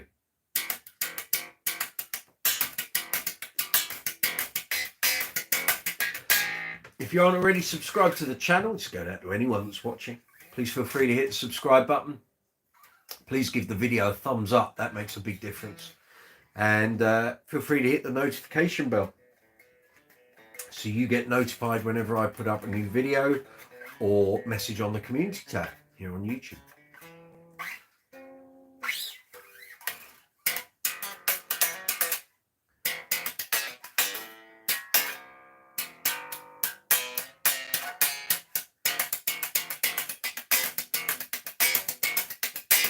Yes, Tom Sage, that's evil calling up and cancelling someone else's gig. Mate, it used to be rife.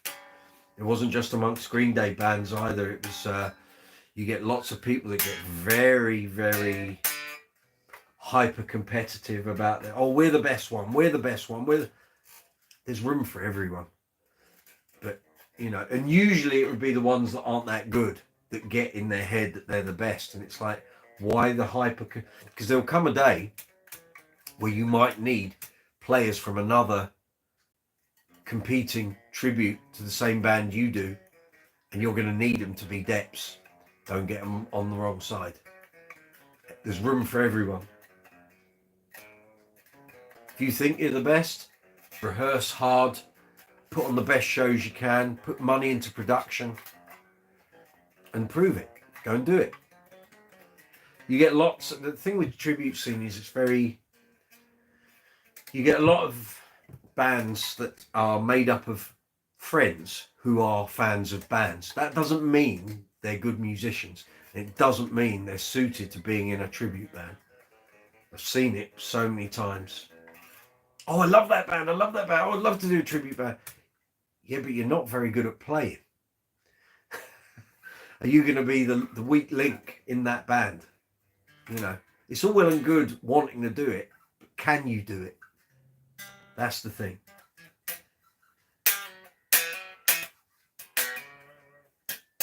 What you bring into the party, you know? I mean, I've seen tribute bands and even Deck for a few where it was fairly clear that none of them really could play, and they'd all gone out and bought instruments in order to make this happen. They couldn't play. They've never had lessons. They self-taught badly. And it's like, this is a little bit embarrassing. You're charging for tickets? Really? But there we are. Steffi, Queen Extravaganza is coming to Germany. You need to go and see them, Steffi. They're great. But I'm hoping and praying for the original band to come back. I would just freak out if I see them live. Have you seen them before? Soulstar 89. Done. Cheers. Cheers to you. Thank you. I will keep you posted. I will check my Amazon affiliate sales in about a week's time. And then you see, basically, once the stuff is sent out to you, Amazon has a window of a couple of days in case you send anything back.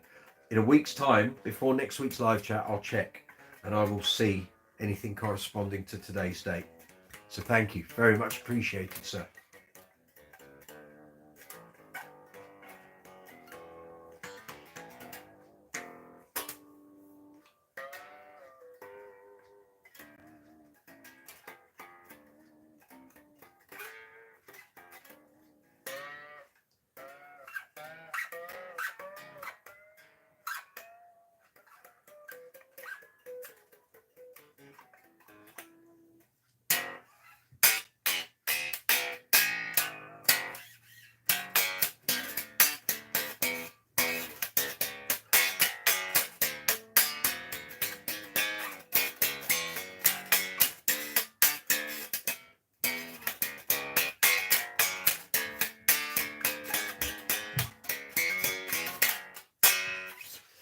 Yeah.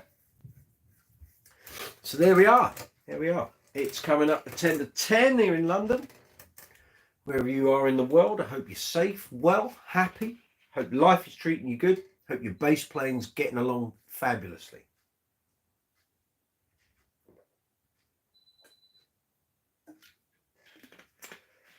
Kerry Brooks, how was the level 42 gig? Outstanding. Possibly the best I've ever seen them play. And that's going some. I've seen a few gigs. Everything was on point. Sound was fab. Lighting and presentation was fab. Mark was totally on it. Band were on it. Great selection of material. Really well played. Just fab. The whole gig, the venue, everyone knew it was a bit of an event. It was great. Really good. Really enjoyed it. And the fact that I had the drummer from Uncle Funk with me, he'd never seen Level 42. He maybe knew one or two songs. He didn't really know the back catalogue. But he was interested in going to see Pete Ray Biggin. So I took him along. And by about 3 songs in, he's like, I can't believe it. I can't believe how good this band are. I said, mate, I've been telling you for 3 years, check these albums out. think it blew his mind a bit.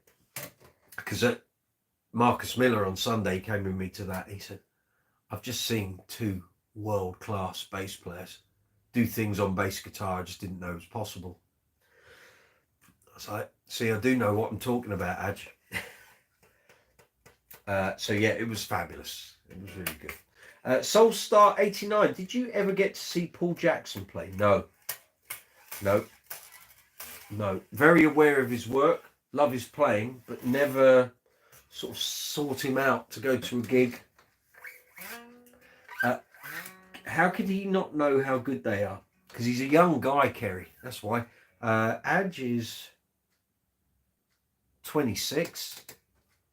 So he's just really not aware of level 42. There are many hits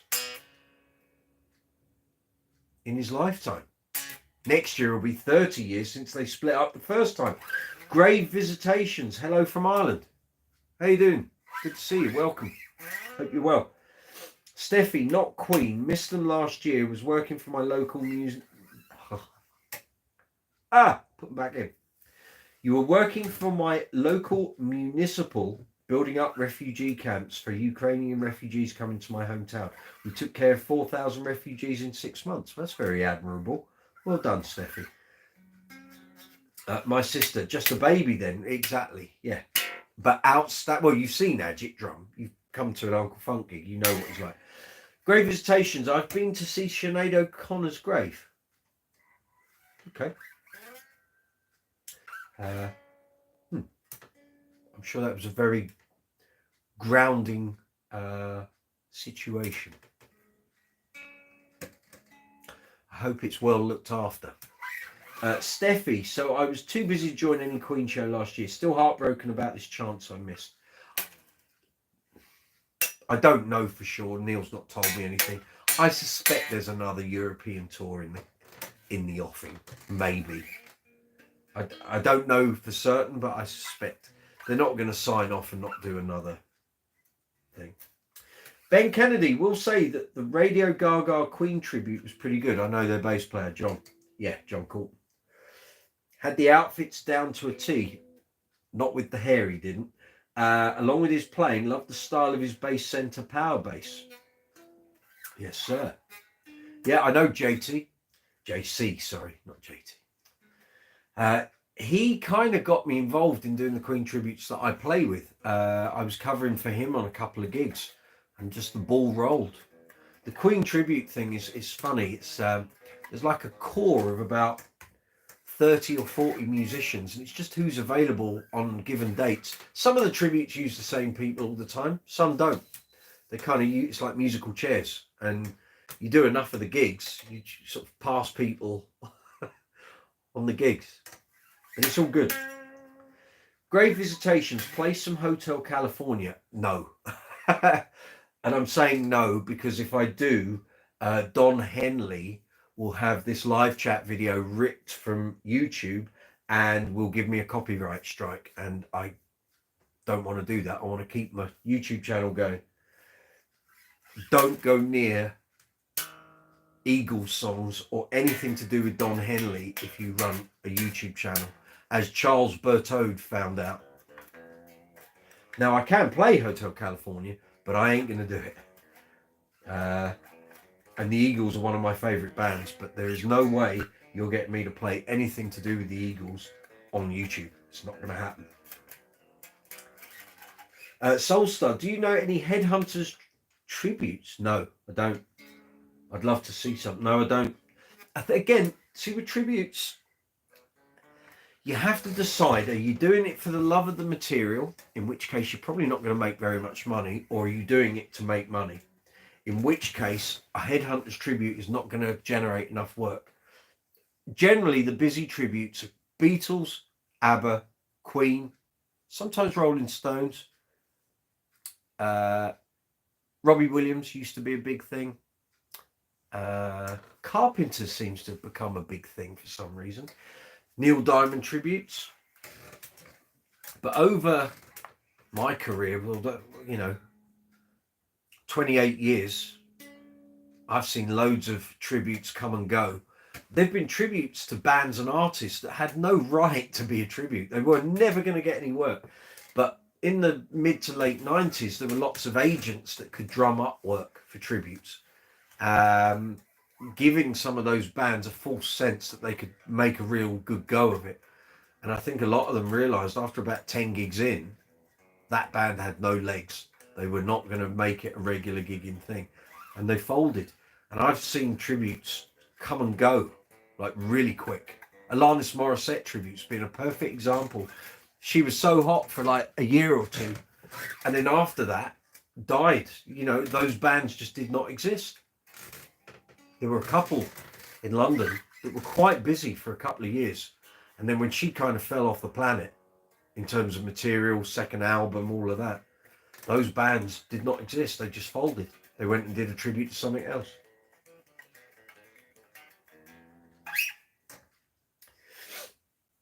But yeah, I love doing tribute stuff, and regulars here on the channel will know that question has come up before. You know, how do you feel about learning material for tributes, and when you've got players in the band and they don't learn the stuff as it should be? The original artist wrote it, orchestrated it, arranged it. They've done everything. All you have to do is copy it. That's it. But loads of players don't get it. They don't get it. They want to do their interpretation. Well, unless the band is based on that, i.e. we do Led Zeppelin, we're a Led Zeppelin tribute playing songs like Elvis, you know, unless there's a quirky way of doing it, just learn the songs as they're written. No one wants to hear your interpretation of it. You know, I play in enough tributes and you still get depths and people that just don't learn the stuff properly, just busk their way through. Oh, you know, it's all right. No, it's not all right. The woman over there's paid £25 to sit and watch a tribute, putting money in your pocket to hear the songs she knows played the way she knows them. Play it properly. Soulstar. That's interesting. I presume it's dependent to location in the world. Possibly. You know, it depends.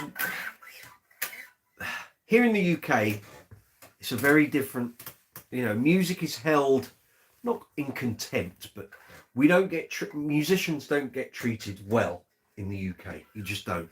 You go to the south of France, Italy, anywhere along the Mediterranean, go abroad, get treated like royalty. So like jazz stuff, Headhunters, kind of fusion of styles. You took that into Europe, it'd probably do really well. But here in the UK, you'd get gigs, but you couldn't make a living from it. You'd need to have other income streams. Really, that would not generate enough income. Soulstar 89, I'm obsessed with listening to Paul Jackson stuff with Herbie Hancock. Cool, do that. You don't have to necessarily do a tribute though. You could dip your foot in the water. If you can find enough venues that are going to take that on, go for it. I suspect you wouldn't get enough bums on seats. And that's what it comes down to. C4D3N, I don't know who you are. Welcome to the channel. Good to see you. Can I play Wild Thing? It's been many years. I mean, it's a simple thing. To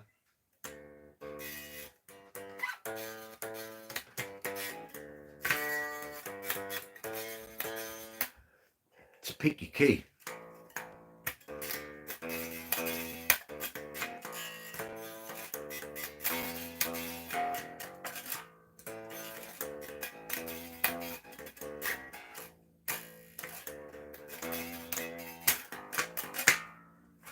That'll do you.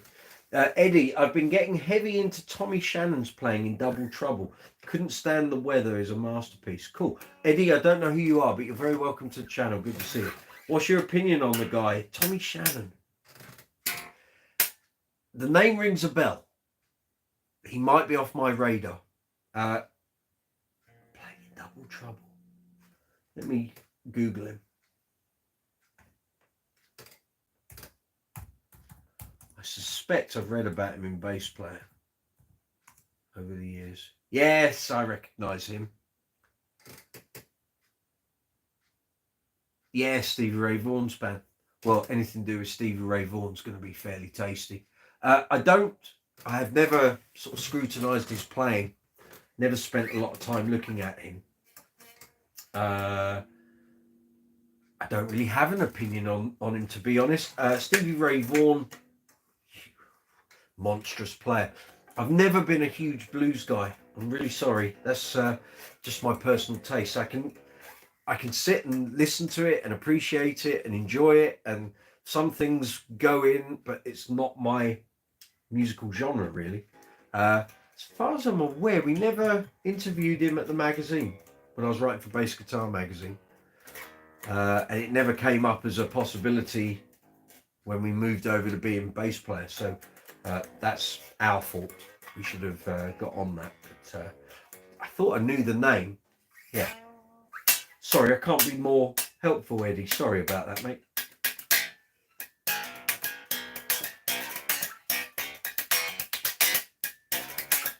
Okay, maybe I'll check some out over the weekend. I'm YouTube filming and editing all weekend. I'll stick some on the machine tomorrow. Have a listen. Come back on the live chat next week. I'll give you an opinion.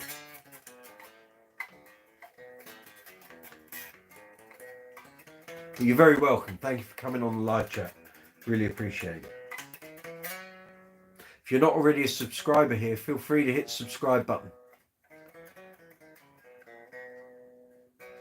Set a reminder. You do that. I'll be here 8 o'clock next Tuesday.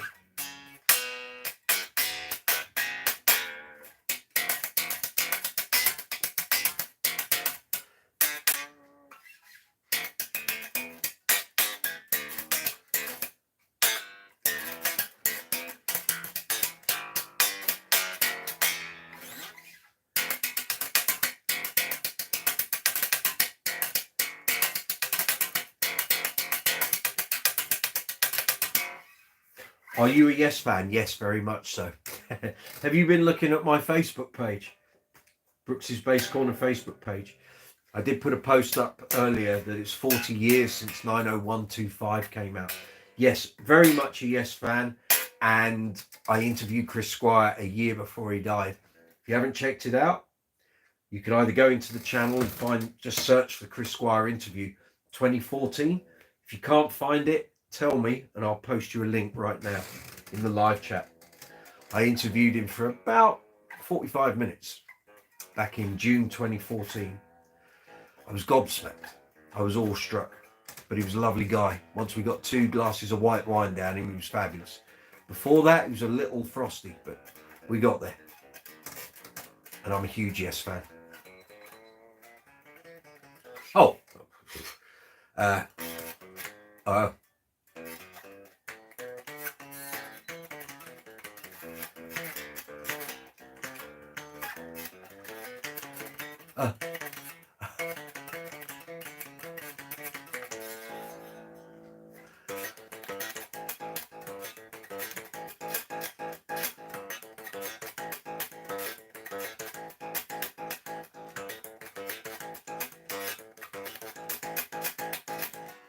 Yeah, anyway, I could do that all night, couldn't I? Kerry Brooks, how's little Charlie doing? Charlie's doing great. Off to Fitzpatrick referrals tomorrow for Hydro. For those who don't know, we have a 3-legged chihuahua here called Charlie, the apple of my eye. And he's had kneecap surgery for a luxating patella, which means the kneecap keeps popping in and out. He's only 16 months old, and he had an operation 5 weeks ago. And it's all going well. Physio's going well. Going for Hydro tomorrow, and then he has x-rays next Tuesday. So next week's live chat, I'll be able to give you an update, hopefully. And it's all going well. He's walking, exercising, doing his stretches. Yeah, a bundle of energy, and it doesn't seem to matter what life throws at that little dog. He just laps it all up and does his own thing. Quite awe-inspiring, I have to say. So yes, he's doing great, thank you. Eddie, Close to the Edge's bass playing is immaculate. The whole rhythm section on that on that track and that album. Did it ever get any better than that? I'm not sure, but Amazing. Love Chris Squire. Stacey, isn't C4D3N a character in The Mandalorian? Could be. Let's see if he replies. Mum, not a bass player myself. Why don't you try plugging it in? Because it'll make too much noise and I'm not totally in control of the sound levels you're going to get. And I've got cables all over the place. I've got boxes and gear everywhere. And I've got to plug it in. I've got to get... because I haven't set it up, Mum. Another week I'll do that. Eddie, I'm like 90% sure he uses a fretless in a part of it. Highly likely. There's some very thorough, yes, fan forums and pages.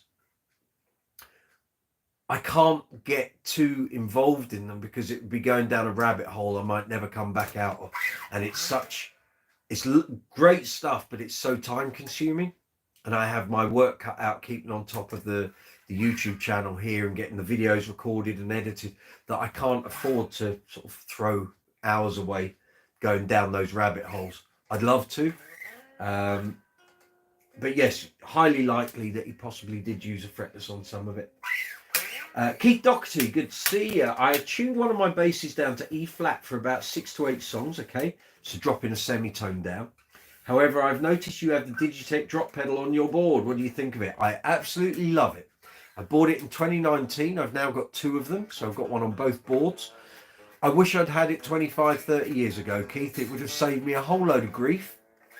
It would have allowed me to use a load of my basses that when I took them out with my old covers band Cover Story, we used to play a semitone down. So we would tune a semitone down.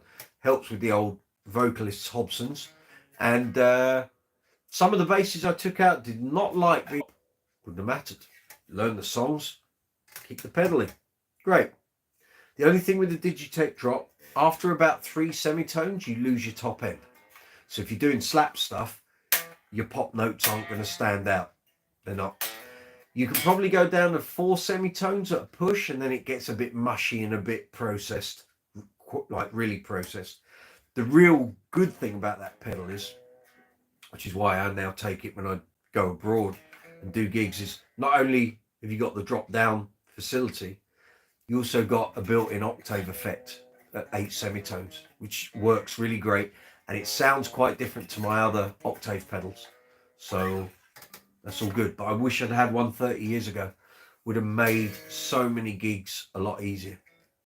So check one out. I'm going to be doing a video on my one very soon. I should have done the video like 2 years ago. Just been so overwhelmed with getting stuff done. But I've got a nice period now, 2 weeks, where I'm going to get a load of content recorded and uploaded. So you can either wait for my video, Keith, or just go and check one out or check some other videos. The pedal works great for bass, but it works even better for guitars and keys because of the frequencies it's working at. The bass frequencies, it tracks okay, but you do get a bit of a lag the more semitones you drop down, but it's the top end issue that is my reservation on it. So up to about 3 semitones, you're okay. After that, it's just a bit overly processed and you've lost your top end.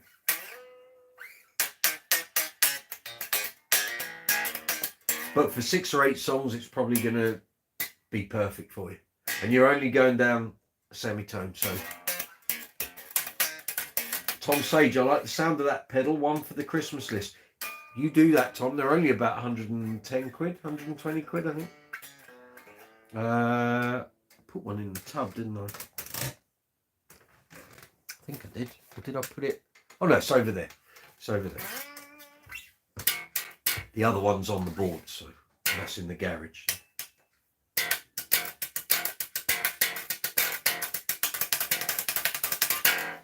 Yeah.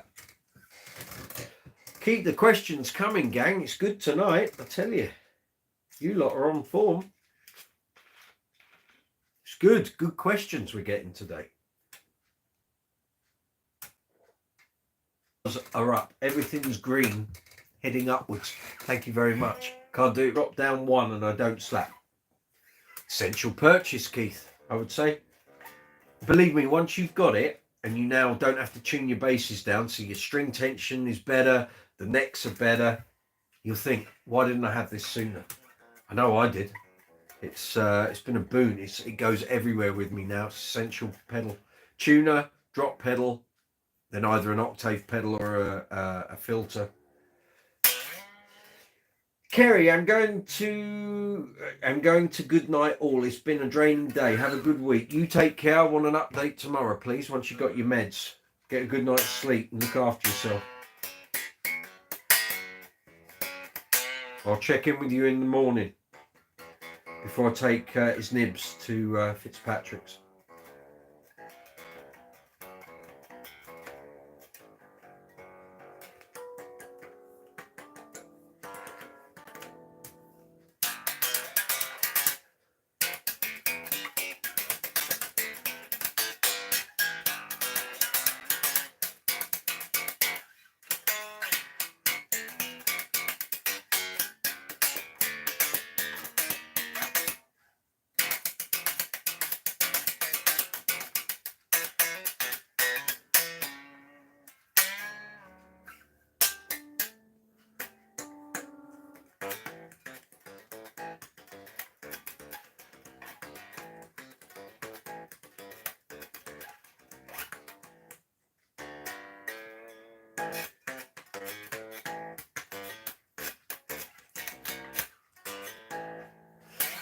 Ben Kennedy, do you have any plans for the Harley Benton you've got there, e.g. setup? Yes. You know it's going to happen.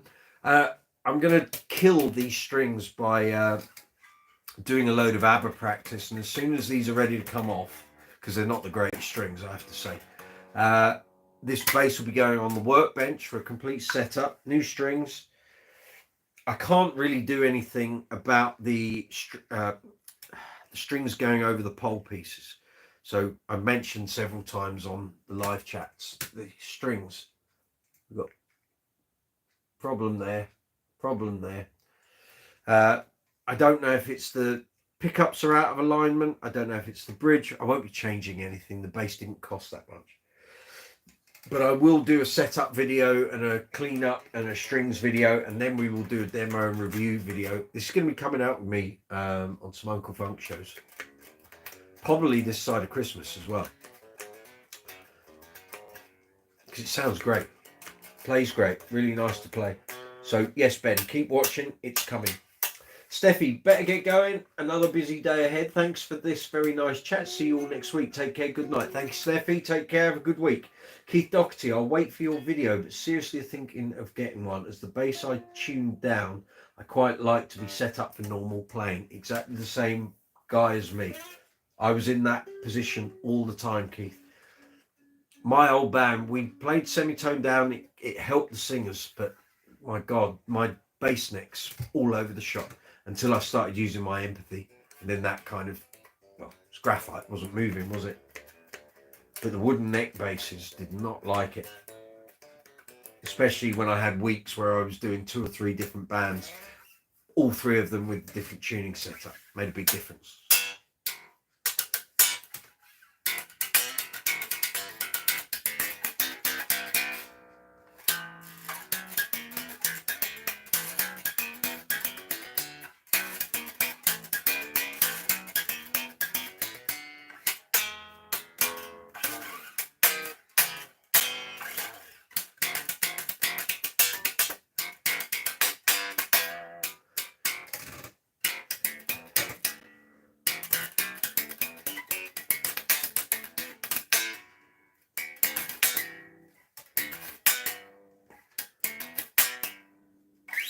Horrible strings. Make my fingers all black. Actually, that's the cleanest they've been after playing this bass. When the bass first came, oh my goodness.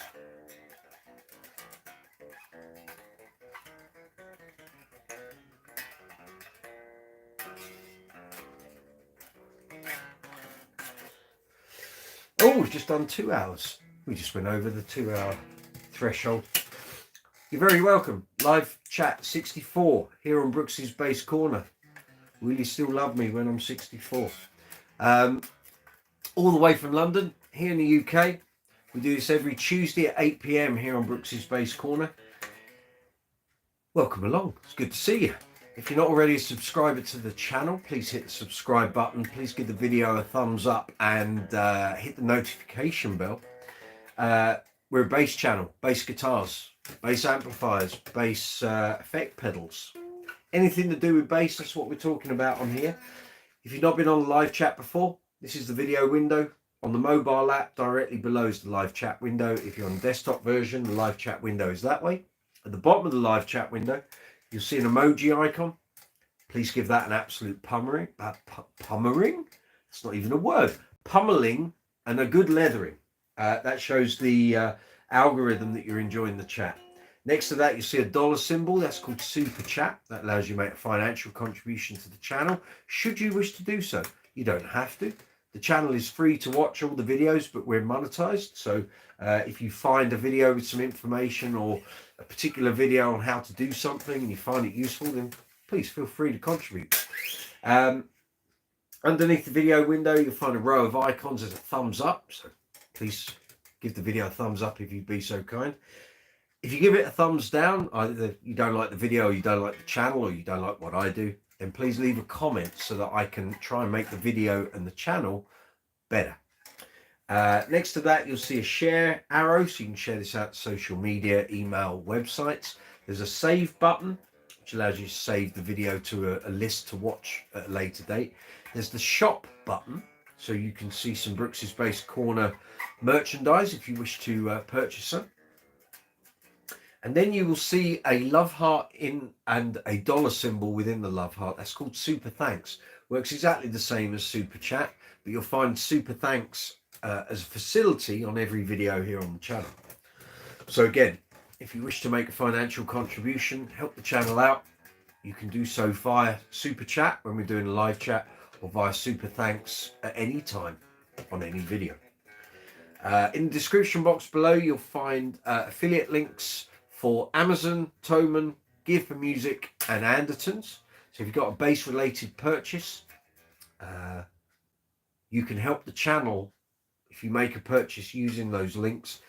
When you go through the purchase and the item gets sent to you, the channel receives a very small affiliate commission. It is really small, but it all adds up.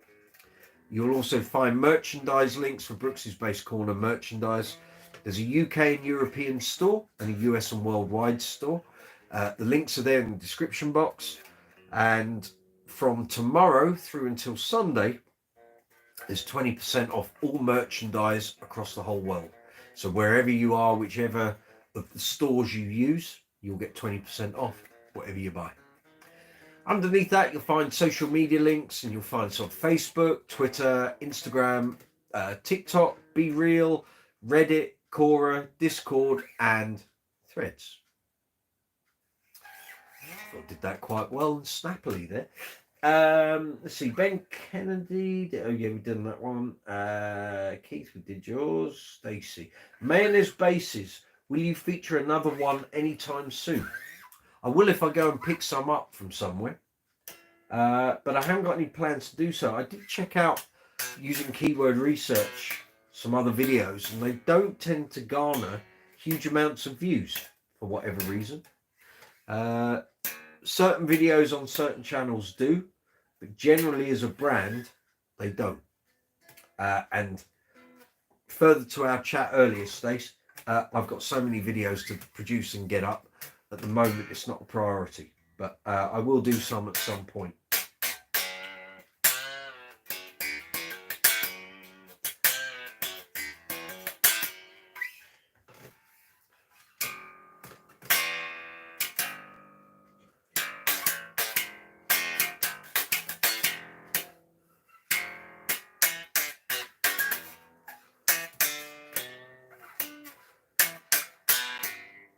That's it. Oh.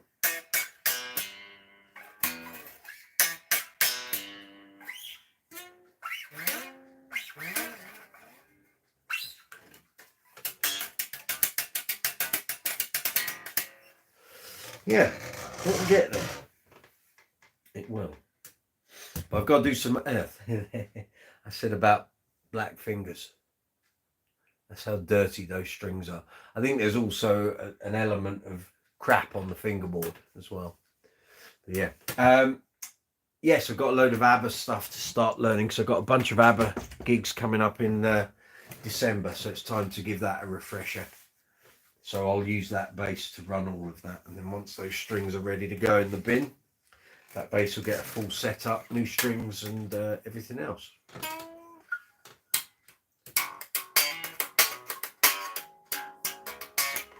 Strings on this need changing too.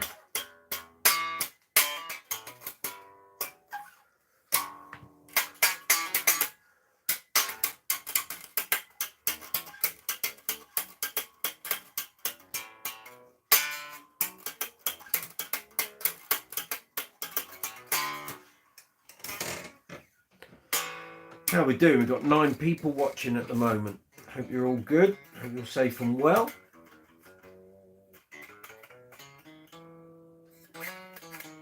Thunderpants disappeared, didn't he? She. Hope I didn't kill their enthusiasm. He asked for my perspective and I gave it to him. I would like nothing better than to be in a Duran Duran tribute that was very busy, but I don't think they really exist. All the Duran tributes I see do like a little run of gigs, like 3 or 4 gigs, and then they don't do anything for 6 months.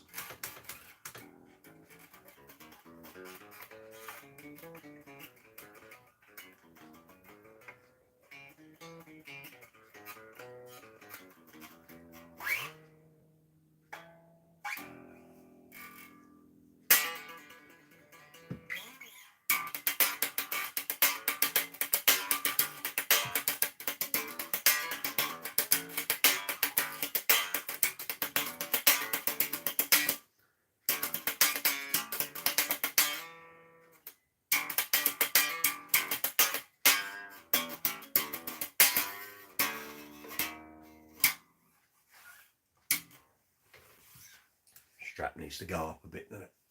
Oh no, it was already up. I'll have to go up there then. Better. There we go. Got to have it right under the armpit, haven't you?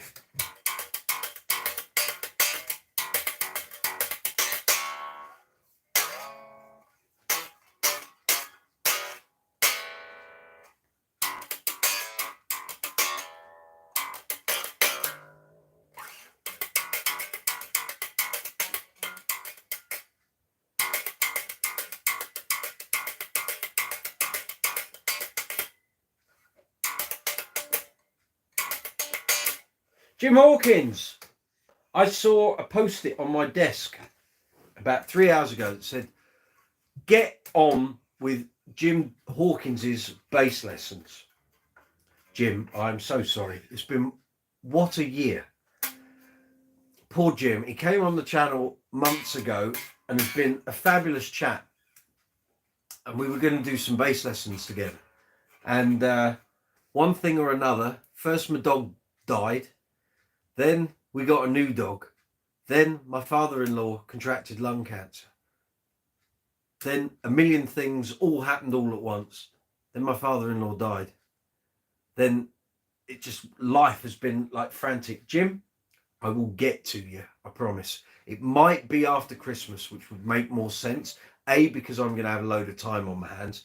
B, because I'm just going to be flat out in December. I've got quite a few gigs. So bear with me. We will get this happening. If you can wait till January, I promise we'll get this off the ground, okay? Keith Doherty, are you getting used to the new bass yet, playing wise? Are we talking about the Warwick Bootsy? I had that on the video, the live chat at the start. If that's what you're implying, it's right there in front of me. Jim, no problem. Maybe we can connect next year. We will. We will. Your post-it is like it's fluorescent orange on my desk. Get on with Jim Hawkins bass lessons. Stacey, Thunderpants stormed out of here. Quite. Unless you're still there, Thunderpants. Hope you are. I didn't want to dispel your enthusiasm, but sometimes a reality check for things like that. I've seen too many tribute bands go into these things, these situations with blinkers on. And suddenly 6 months down the line, they realise there ain't a huge amount of work. And if you're doing it for money, that's not what you want to hear. But if you're going to do it for money, get your plan straight and then go for it. Stacey saying hello to Jim. Keith Doherty, yeah, I missed the start as I was late home from work.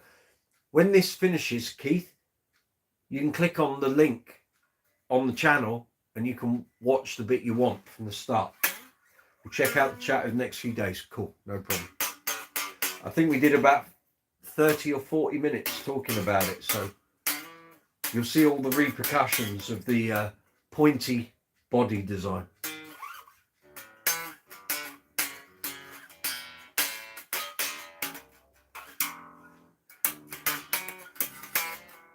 Oh, I've got to get around. He tunes it down to a D, that's why.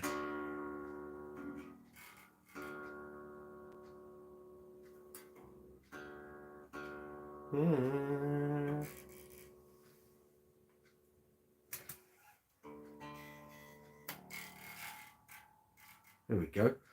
So now that's...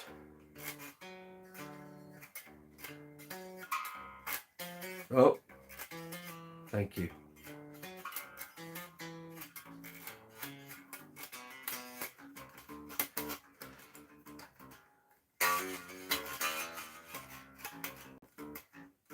I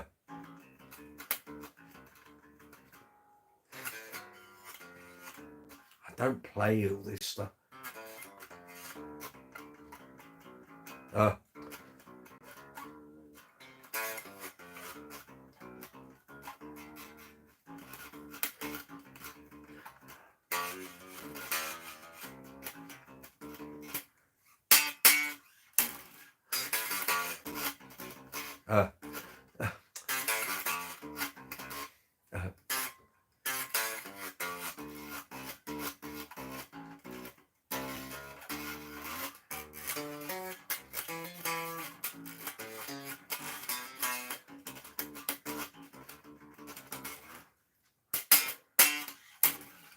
Yeah, anyway. I played the greatest hits of level 42 all night and bore you to tears.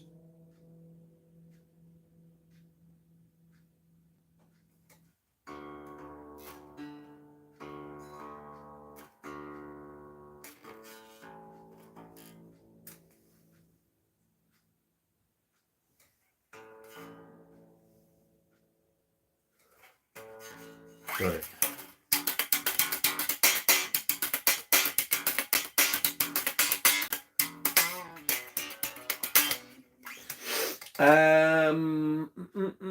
Jim saying hello to Stacey. Stacey saying, I've got family on East Liberty Street, Jim, in Savannah. No way, I'm a realtor here.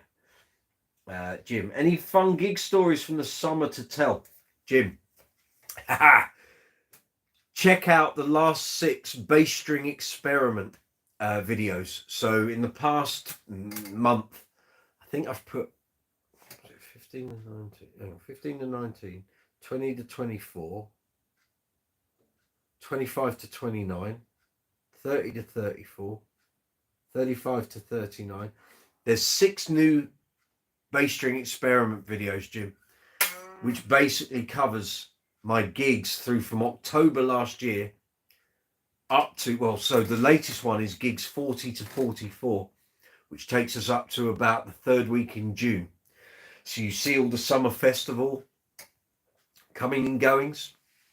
It's all there, mate. Plenty of stories, plenty of great gigs, and some really great footage as well. So check them out.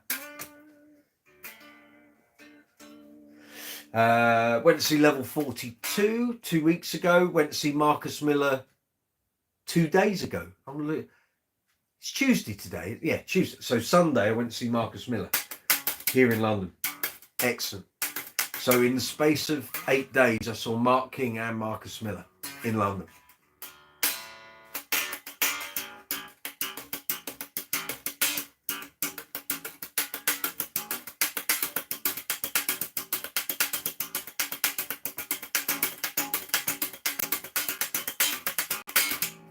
Yeah.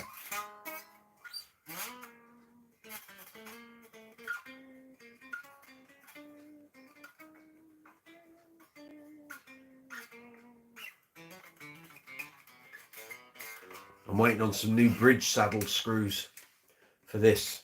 And this will be going on the workbench. Fresh strings, good old clean up, readjustment. Be ready for some gigs, I'd say.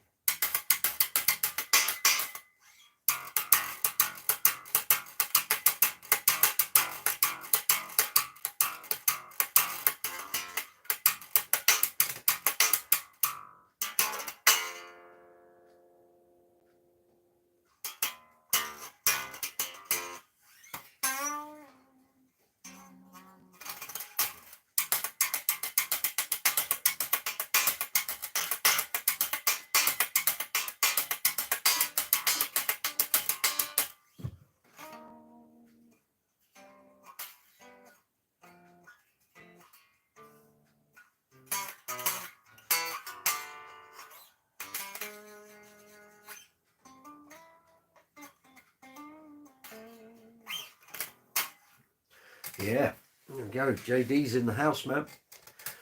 JD Supernatural. Yeah. Series 3. I have to check myself there.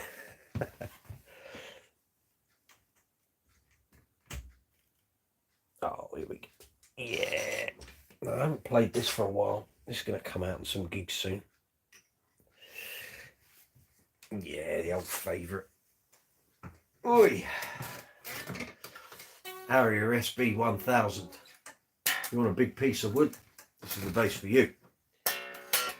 Jim Hawkins, do you play any short scales? Looking for advice on strings. If you're going to buy a short scale, Jim, or if you've already bought a short scale, buy short scale strings. Don't buy long scale and then have to cut them. You're going to end up throwing away half of each string. And when you cut them, the windings are going to make themselves all loose. Most string manufacturers will have a range of short scale strings in gauges you like. So whichever brand you prefer, check out their website and I'm sure they will have some offerings. I know Road Sound do, D'Addario do, Ernie Ball do. I think Elixir do, I'm not sure. But yeah, make sure you buy short scale strings. With medium scale basses, you can get away with long scales because generally the cut is going to be before the it's going to be after the taper starts. But short scales are you've lost 4 inches in terms of speaking length, and then you've got whatever the distance between the nut and the machine head is. But generally, I would say if you're going to play a short scale, buy short scale design strings. What strings do I play typically? Rotor Sound, sir. I'm a Rotor Sound artist, but I have a caveat with Jason that if any of my basses need something different, it's not an issue. So generally, on quite a few of my basses, I use 40/100s, so 40, 60, 80, 100. On my Fenders, anything that's precision based, jazz based, or Music Man Stingray based, I'll put 45, 105s. But I'm not fussy as to whether the A string is an 80 or an 85, which is part of a discussion we've had earlier on this evening. But I'm a Road Sound user, but if a type of string or a gauge or a material works better on a certain bass, I'm allowed to use that. But I'm very happy with Rotor Sound strings. Have been for 8 years. Before that, I was with Piccato for 18 years. So I'm sort of quite loyal to strings. When I find a string I like, I'll stick with it for quite a while. Consistency more than anything. If you got any other string questions, Jim, fire away. Dan Smith, good to see you, mate. Hope you're well. Hope you are good. You'll be proud of me. Go on. Did gigs on bass last week. I bet that hurt your fingers. Excellent. Who was that with? And what bass did you use?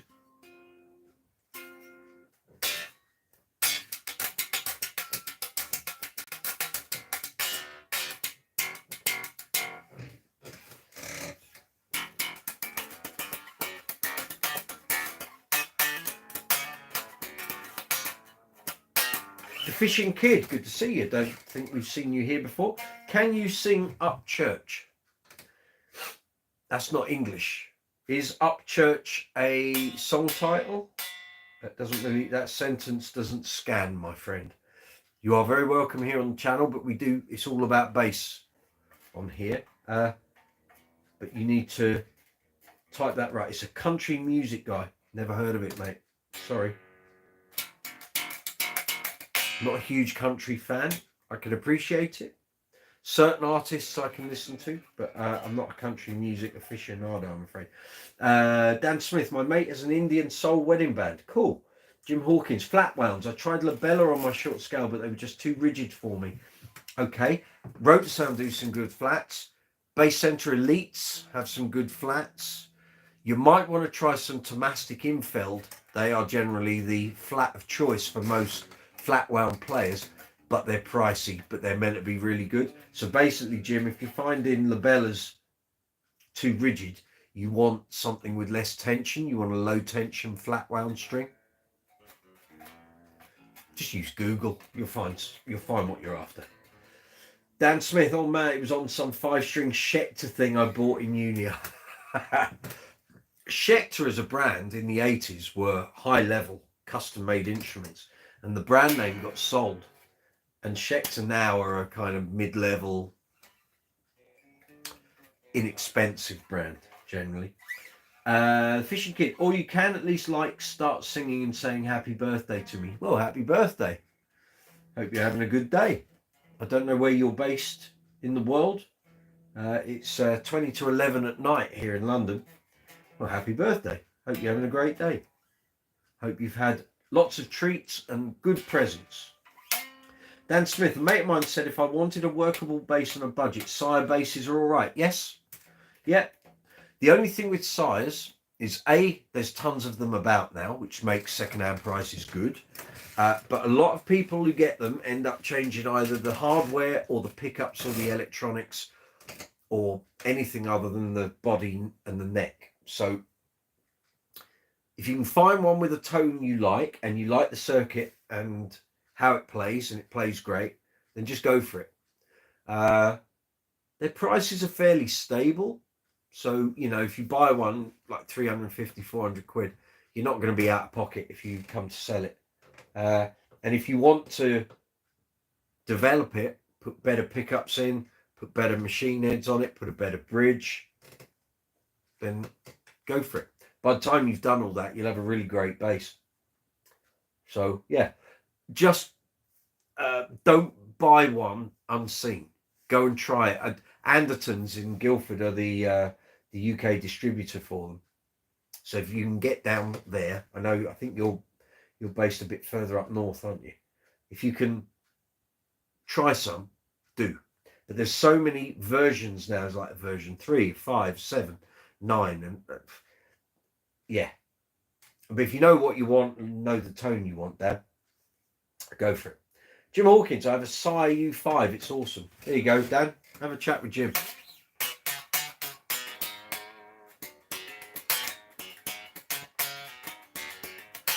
They might have some at like Guitar or PMT, but like I say, Andertons are the UK distributor. So if you want to try lots of different models, next time you're down south, go there.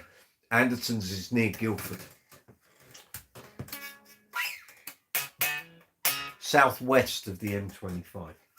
I'd like a green surf green, perhaps jazz bass, to be honest. Well, there you go. I'm sure they do. They do a nice burgundy mist one, like my Bass Center Betsy. The other option would be to buy a Bass Center bass from the Bass Center. So if you want a jazz, that's what are they called? I've got one in the bloody bag, haven't I? Well, a Betsy will cost you $6.50, but what is that called? What's the white fretless called? Profile? Bear with me a minute, Dan. I'll tell you in 2 seconds. What am I after? That.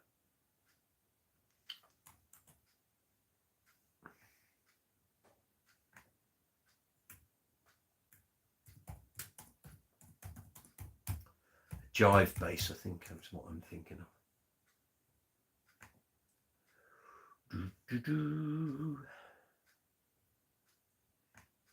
You want, if you want a jazz, the jive bass. So that's the bass center's version of a jazz bass. Betsy is a copy of Guy Pratt's 1964 jazz with EMG's ebony board that cost you about $6.50. There's a Norman Watt-Roy blockhead bass. There's the Woodstock bass, which is inspired by Leo Lyons. Have a look. They're an alternative to the size. So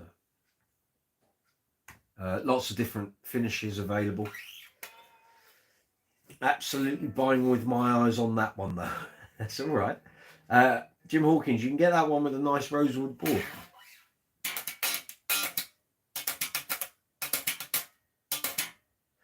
For anyone who doesn't know who Dan is a great guitar player. He decked with us with Uncle Funk a couple of years back, and he's got his own YouTube channel, social media, all over Instagram, reels coming out of his ears. So check him out.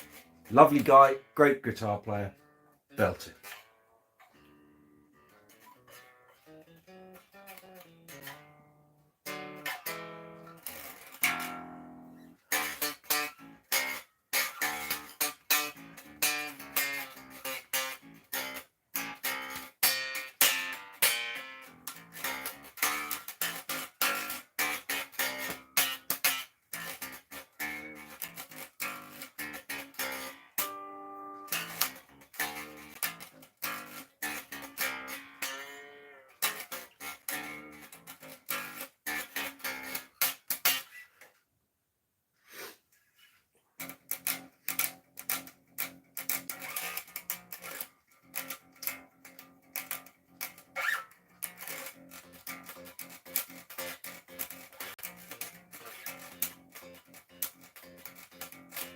It's amazing how when you play a bass line on the bass that you don't normally use, and when I play that on my Status or my GB, every little nuance comes out. On this it doesn't.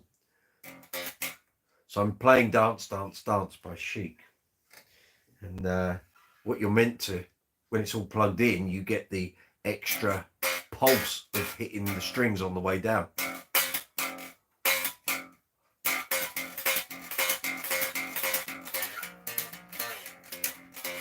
You're on the area, you're not getting it. Jim, what's my current favourite bass? Now there's a question. I have to say, I'm really enjoying playing that JD. Even though I used to have a JD and it was horrendous, this one isn't. So I'm quite enjoying that. What's the thing I've been playing? I love my GB Rumor, my white one. The Empathy's been fabulous. But I can't wait actually to get the Lakeland 4464 out, the Ice Blue Metallic bass. I'm going to do a demo and review video of it very, very shortly, and I'm getting it out on a whole bunch of gigs, so I'm looking forward to getting that out. Do you know what? It's a hard thing, Jim. And because I use so many different basses for different projects, it's some of them just because of appearance. You know, I'd rather not use a Precision on a Queen gig, but it's what you got to use. Now I like them all for different things, I have to say. But they all do different things, and it's amazing. I can use two different Precisions over there, sound totally different to each other. What gives? I don't know. Top 3 basses. Well, the Empathy would be there, obviously. Status Empathy. One of my GBs would be in there, but I have to say the white one's seriously giving the Kingfisher Blue a run for its money, because it's totally different with the single coils in.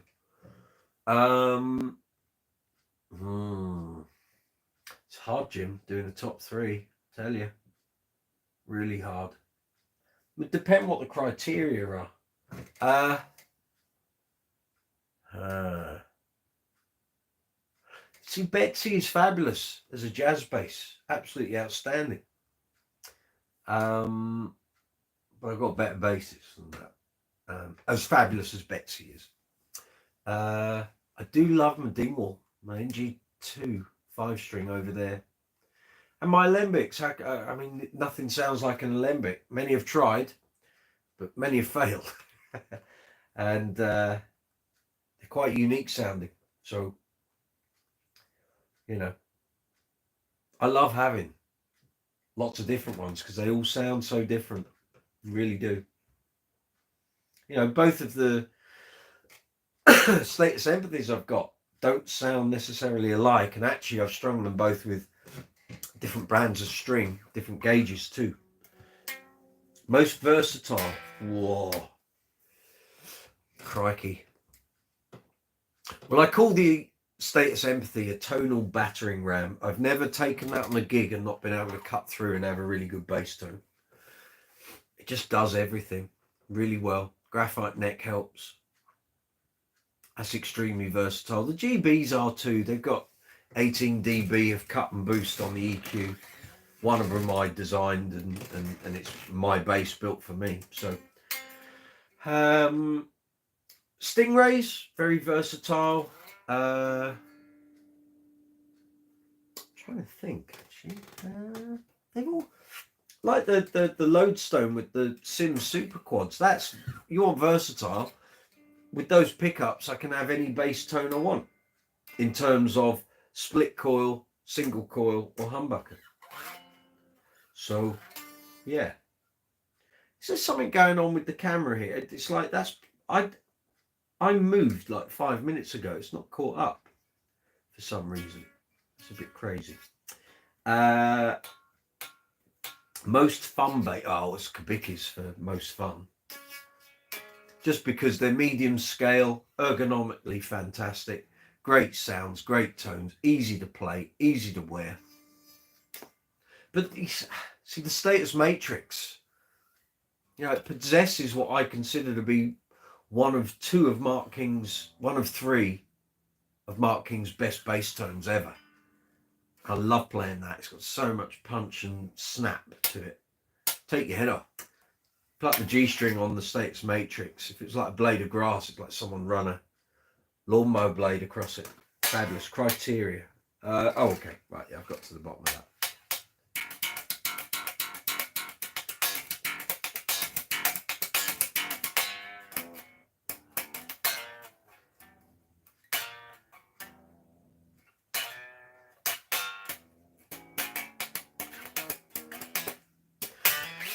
Gonna have a podcast series out very soon, people.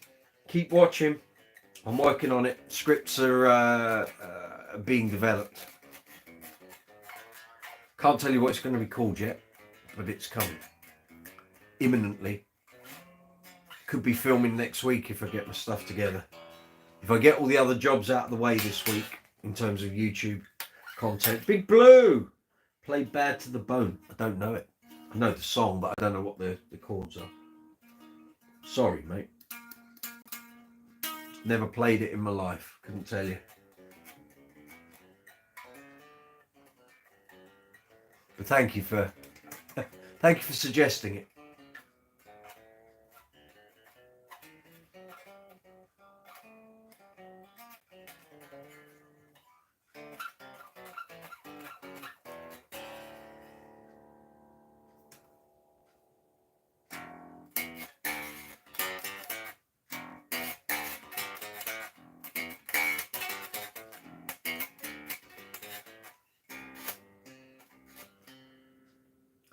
Long time since I played Rio. I'm not going to blag that without running it. Is there rules to the comments? I can't see what that says. Are there rules to the comments? I can be extremely gory. You're on a bass channel. Gory doesn't really... Did you mean something else? Gory means like blood and guts and cutting people's heads off. That's not what we do here. Talk about a blade of grass, but we don't do gory. Sorry, mate. You're in the wrong live chat for that. Click on the live feature on the YouTube page and it'll show you a load of other live chats that are dealing with that. This is about bass guitars.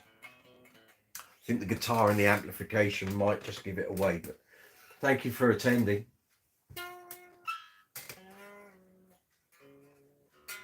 Jim Hawkins, plug in and play Lessons in Love. I played Lessons in Love without plugging in. There's too many cables, Jim, and I've got stuff all over the place here. I've done 2 days of sort of, I'm trying to consolidate all the stuff in here.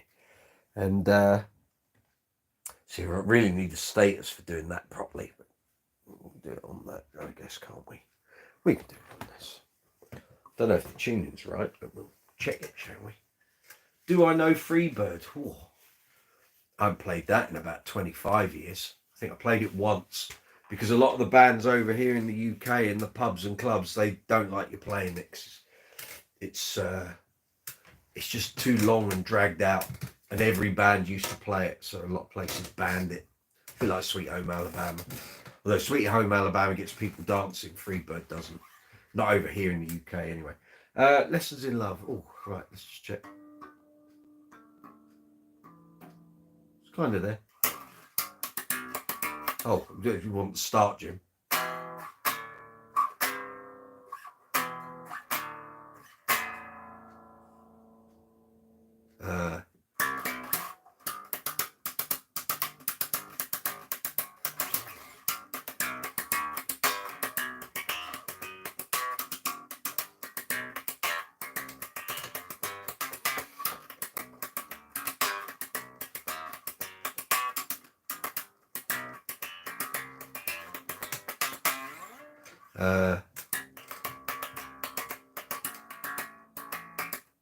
Oh, it's been a while since I played that.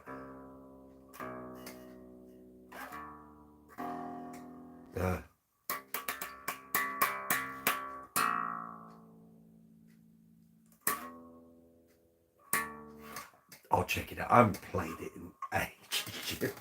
I used to be well up on my level 42, but I just don't play it. So you suddenly forget. I can do you a bit of Kansas City Milkman. We did that earlier. Oh.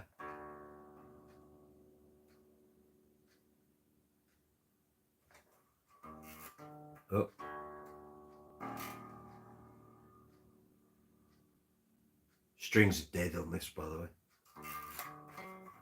Oh.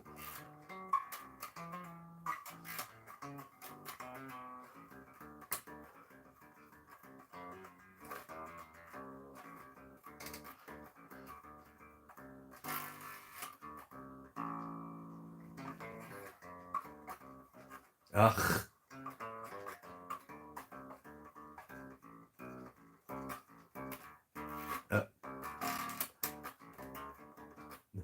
Playing like a twit. Oh.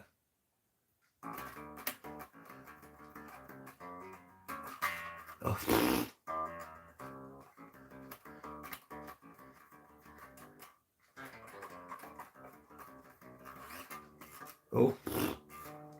The alembic is a little different to most basses, so it's longer, broader, heavier. So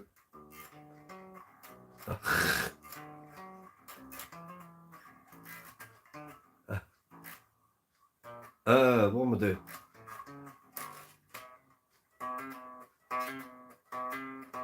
God, those strings are high. I think the trussel needs adjusting. Do that again.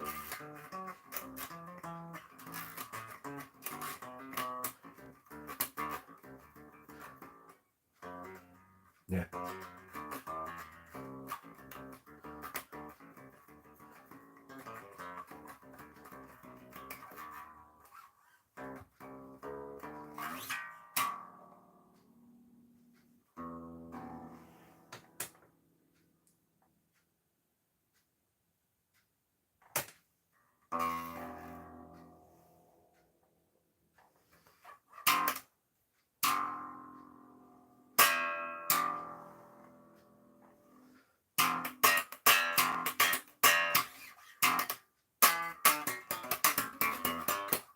God, there's no brightness, there's no zing in these at all.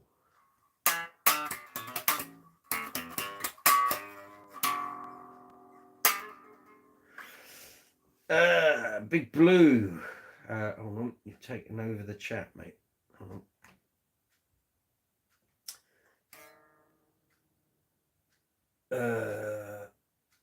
Plug in and play. Do you know Freebird? It's an extremely long song. Yes, it is. How about Smells Like Teen Spirit? Yeah, I can play that. I'm not going to.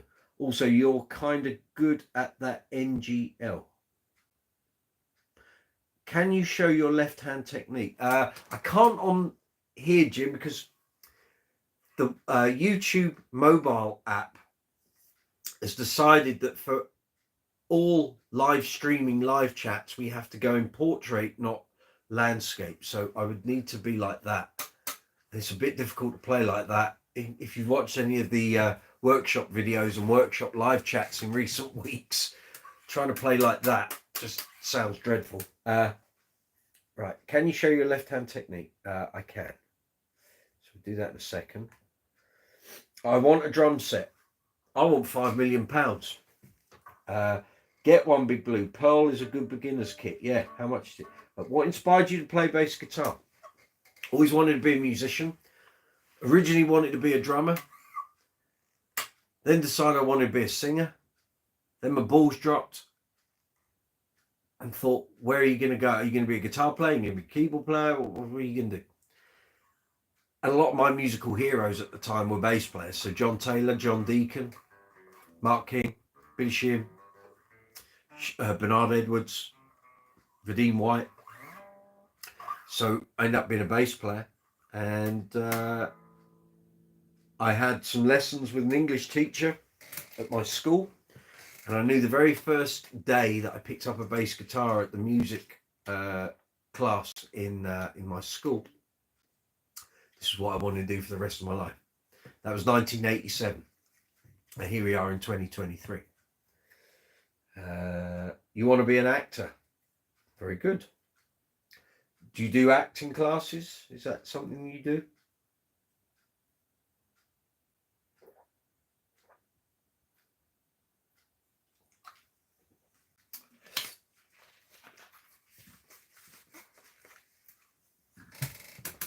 Oh yeah.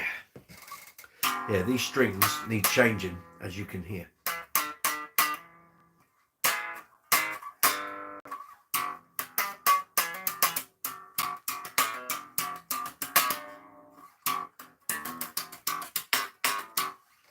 What do you want me to play, Jim? You want me to show you my left-hand technique? Tell me what your Big Blue, you're only 10. Wow. In that case, apologies for saying you were dominating the chat. Don't worry. What do you want to see, Jim? You want to see Lessons in Love? Okay, it's in G. So the riff is basically it's a triplet thing. Dun, dun, dun, dun, dun, dun, dun, dun. That's the rhythm. But the secret, because it goes at speed, is not to get your hand or your thumb too far away from the fingerboard. And new strings are what you want. You don't want dead strings like these, because they just don't respond. They don't bounce back. Which, if you watch some of the string experiment videos, as we get further along, those strings completely die off, to the point that some of the songs that are slapped, like Forget Me Nots by Patrice Rushen, I ended up having to play it fingerstyle because the strings just weren't bouncing back anymore. So Lessons in Love is in G. So the main chords are G, B, E, and C. Yeah. So the progression is G, B, D, G. Then onto the B is the next chord of the progression. B to E flat,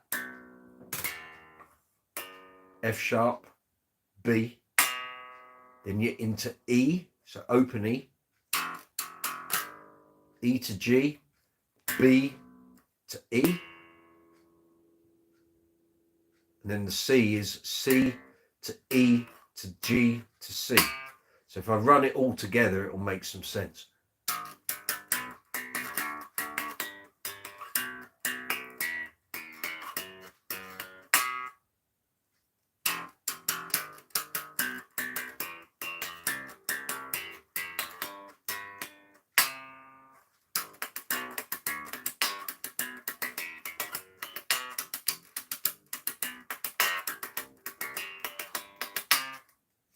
You can take that away, set up a click, play with that to your heart's content.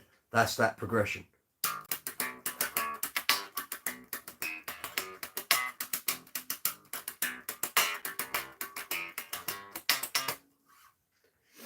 I have a feeling this is showing me that in half speed. No, it's saying normal. Why is it so far behind?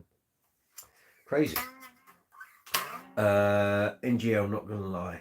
I don't know what that is. Interested in muting. Okay. Muting is two things with each hand. Okay. So for slap stuff, muting really comes into it. It gives it the percussive thump that you're getting. But also muting with your plucking hand. So one of the things I advocate, Jim, when we do lessons, you're going to realise this because we'll do a couple of lessons on it, is lots of players get hung up anchoring their thumb on a pickup. And then when it comes to it, they end up with these big stretches to get to the G string. Now, it's fine, but you can actually incorporate damping and muting as you move across the strings. And it actually means your hand gets less fatigued because doing those long stretches, it just wears your hand down. So when you're playing, you can by all means anchor on a pickup if you're playing the E string, but as you then have to play the other strings, adjust your thumb. So if you're going to play the E string and you're on the pickup, cool. Then when you have to go to the A string, move your thumb onto the E, so it's damping. So I'm not getting any resonance off that E string. And if you have to go to the G string, then move your thumb onto the A. I'm getting nothing coming back from the string below it. Go to the G, then put your thumb on the D string. And that keeps your fingers close to the strings and you haven't got these long stretches. Easier to do it like here. It's a tidier way of playing and it cuts out all the resonance and overtones that you'll get. So if you anchor, then you're going to have all your fingers going to crash into the string below it. Whereas if you're moving the thumb, it's muting it. We can go into this when we do lessons, Jim.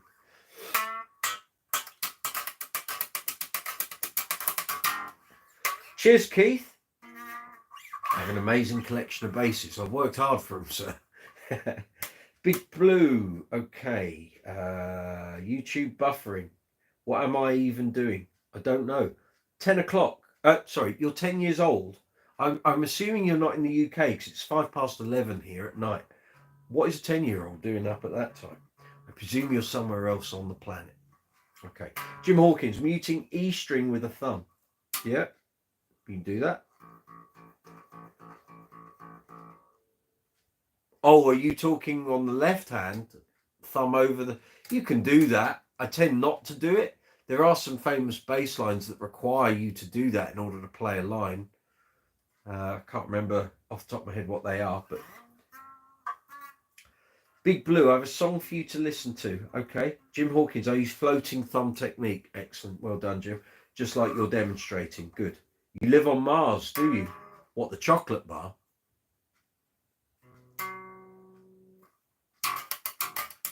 Suspect you're not 10 years old, are you, Big Blue? Jim Hawkins, I noticed you were muting with your thumb when slapping. What, with my right? Or with... I mute and damp with those fingers. That's what gives you the percussive thumb. Excellent.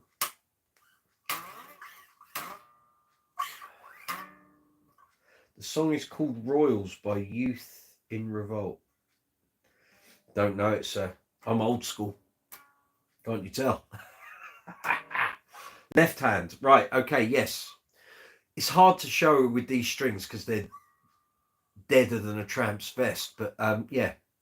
If I played you Love Games, Jim, you're going to get an idea. So this is just a riff. So it's...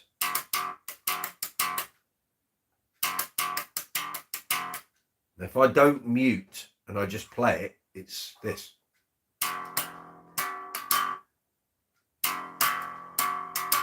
If I mute it, if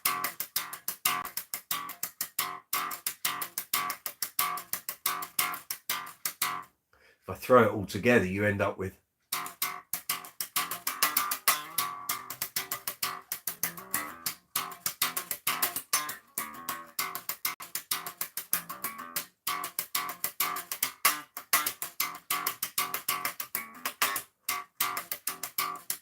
now I'm going off into a tangent of something else.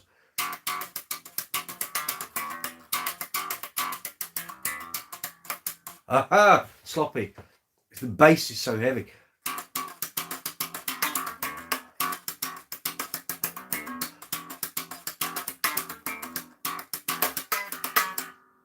So I've got to get back into running some level 42.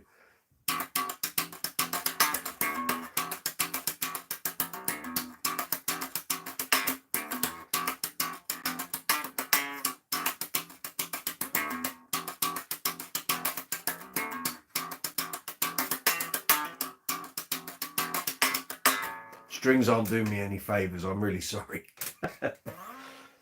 I used to be well up with my level 42 stuff and I just don't practice it anymore. Big Blue, yeah, we've done that. Jim Hawkins, group needs a moderator. Stacey, that's your job. I'll add you as moderator later. I do know Tears for Fears. I love Tears for Fears. Don't worry, Jim. All the comments help me out. Okay. What's the best way to keep your right wrist loose and limber when slapping? Just relax, practice. So you'll see lots of people slap in different ways, Jim. So for me, as a fan of Mark King, I'm always going to do it with my thumb pointing slightly up and my hand and arm kind of horizontal. You then get the Flea Brigade who slap like that. And that's just another way of doing it. It doesn't work for me. I like to have a bit more control over what I'm playing. Although my last run through of Love Games was quite shocking. I used to have that completely down pat under my fingers and I just don't play it anymore.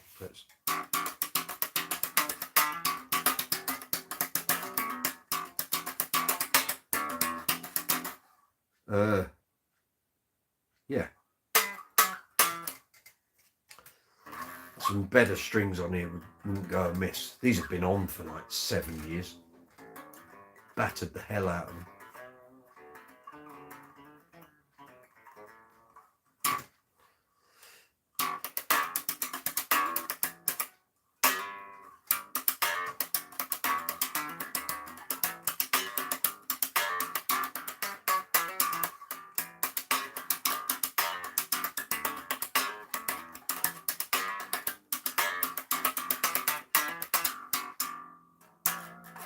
I'll get down to it. I'll get some practice time in this week if I'm lucky.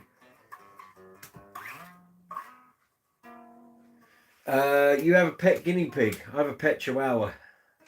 What's the best way to keep... Right, we've done that. Stacey, yes, please do. I can do it, sir. We won't do it now. It's fine. I'll set it up tomorrow. I feel most comfortable slapping the way you do. Cool. Jim Hawkins, none of us does. Do you move with left hand or both? Oh, hold on. Let's do it that way, Jim.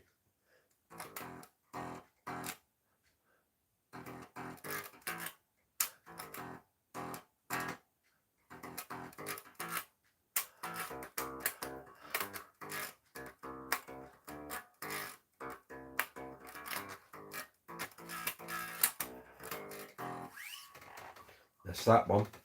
You've seen it play different ways. Yes, mute with my left hand on that. Your guinea pig's name is Ham. Right? Have you got another 2 guinea pigs called Egg and Chips? So you end up with Ham, Egg and Chips. Maybe. I don't know. That might be a thing.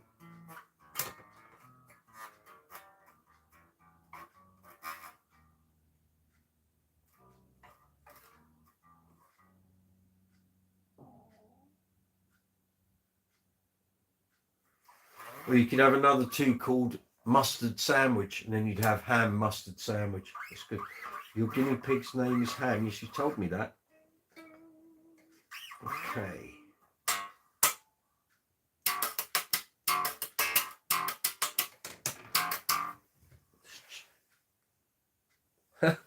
Someone's fallen asleep on the sofa through there.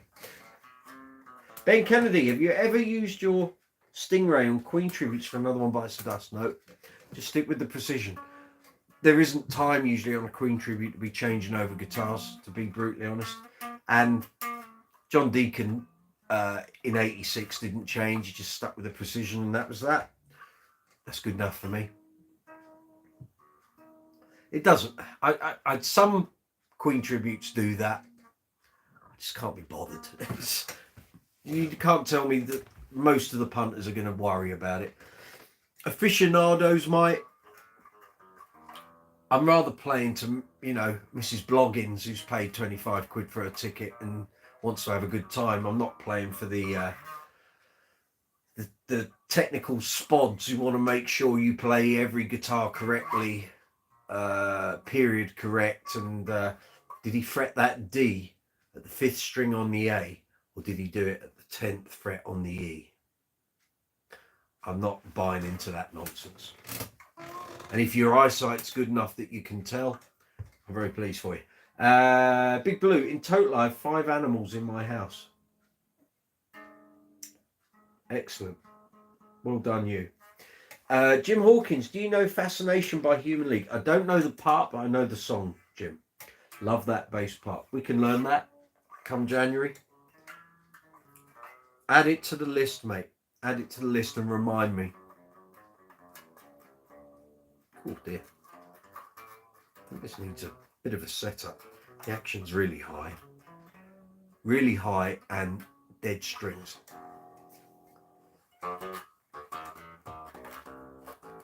Might drop a gauge on here, I think. I think I had a heavier gauge on. I think this is 4000, so it might be a quasi set. It might be 180, 65, 45, I think.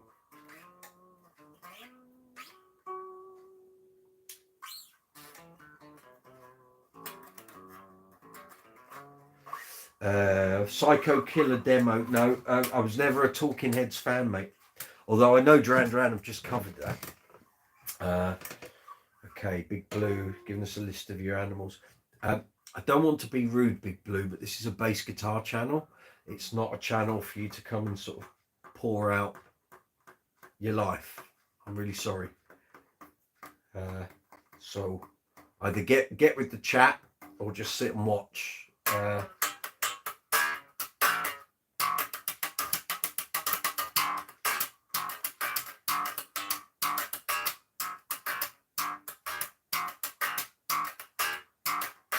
Anyway, where are we? Okay, it's coming at 11:15. I think we'll be wrapping this up probably in about 5-10 minutes time. And I've got an early start tomorrow because I've got to get his nibs to Fitzpatrick referrals for hydrotherapy. Jim Hawkins, how about Planet Earth, Duran Duran? Yes, we can do that. I haven't played it in an age. I'm not even going to attempt it without a pick. I'm certainly not playing it on an alembic, that's for sure.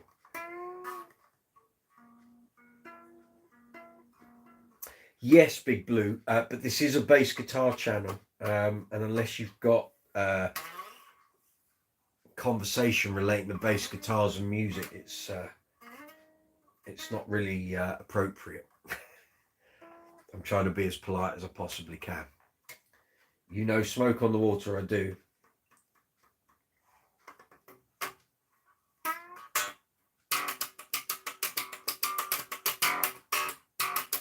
So hopefully we will have another bass string experiment video up tomorrow once I get back from hydrotherapy with his lordship, and then I'm going to try and get this Barry Morehouse interview up from 2016, and then we'll get some video, some demos, some reviews.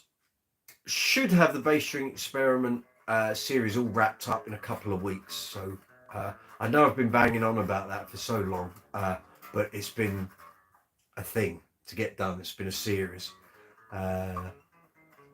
so we'll get that all wrapped up and tied off, and then it's there for people to watch it if they want to watch it. Does What Song Have a Bass?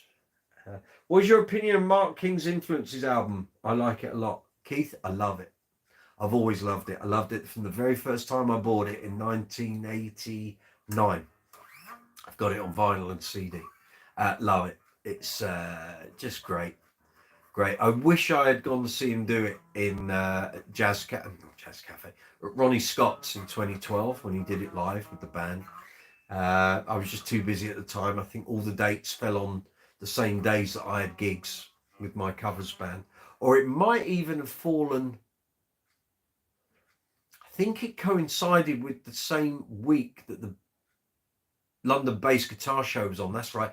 I didn't go to that, and it might have been I was on a trip in Israel, in Eilat for a month. I can't remember, but there was a reason I didn't go anyway. And I'm really gutted I didn't, but at least he released a CD of them doing it live, so that was cool. Ben Kennedy, have you ever tried any Boss chorus pedals? Yes, considering getting the CEB3 for the board. Do it. They're great pedals. One thing I would advise when it comes to buying chorus pedals, try as many out as you can. They are not all the same. They really aren't. And how the pedal reacts to the bass you're using can be quite markedly different. I've got about 4 or 5 different chorus pedals. None of them sound the same. And it's the same with the octave pedals. They're all different as well. Some work better with certain basses than others.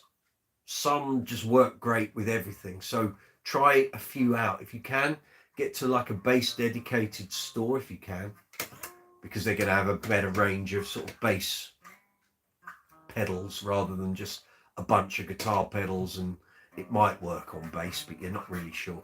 And then take the bass you're going to use if the store doesn't have what you do use, and then plug in and go for it. Try it all out, and trust these, they'll tell you everything. And but then again, you can try it in a shop and it sound great. Get it on a stage, it just disappears. You suddenly like, where's the effect gone? It's turned on, but you can't hear it, or the venue sucking the life out of the signal. So be prepared. I did that once. I took a chorus pedal on a gig, turned it on. It was like, well, where's the chorus? The lights are on. Just couldn't hear it. The stage I was on sucked all the frequency out of the signal. It just wasn't there. Couldn't pick it out. Jim Hawkins, what's your favourite octave pedal for use with a J or P bass? Now,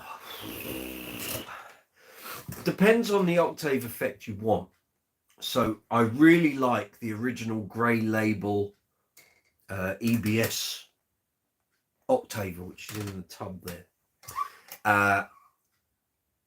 And it sounds amazing, but it's starting to become a little unreliable.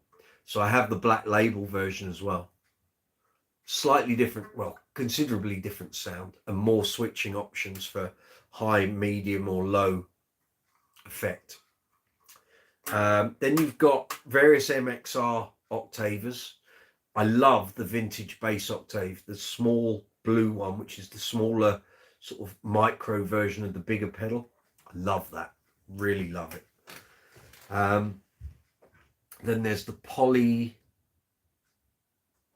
Blue Octave by MXR. It's a great pedal. It's got other things built into it like phasers and fuzzes. It's just a great pedal. There will be some, I will do like a series of videos on different octave pedals as soon as I get a chance to sort of film it and put it together. So bear with me on that, Jim. But yeah, again, with octavers, try as many as you can because they're all going to sound slightly different. You know, if you put all of the different MXR pedals that use octave effect, they will sound different.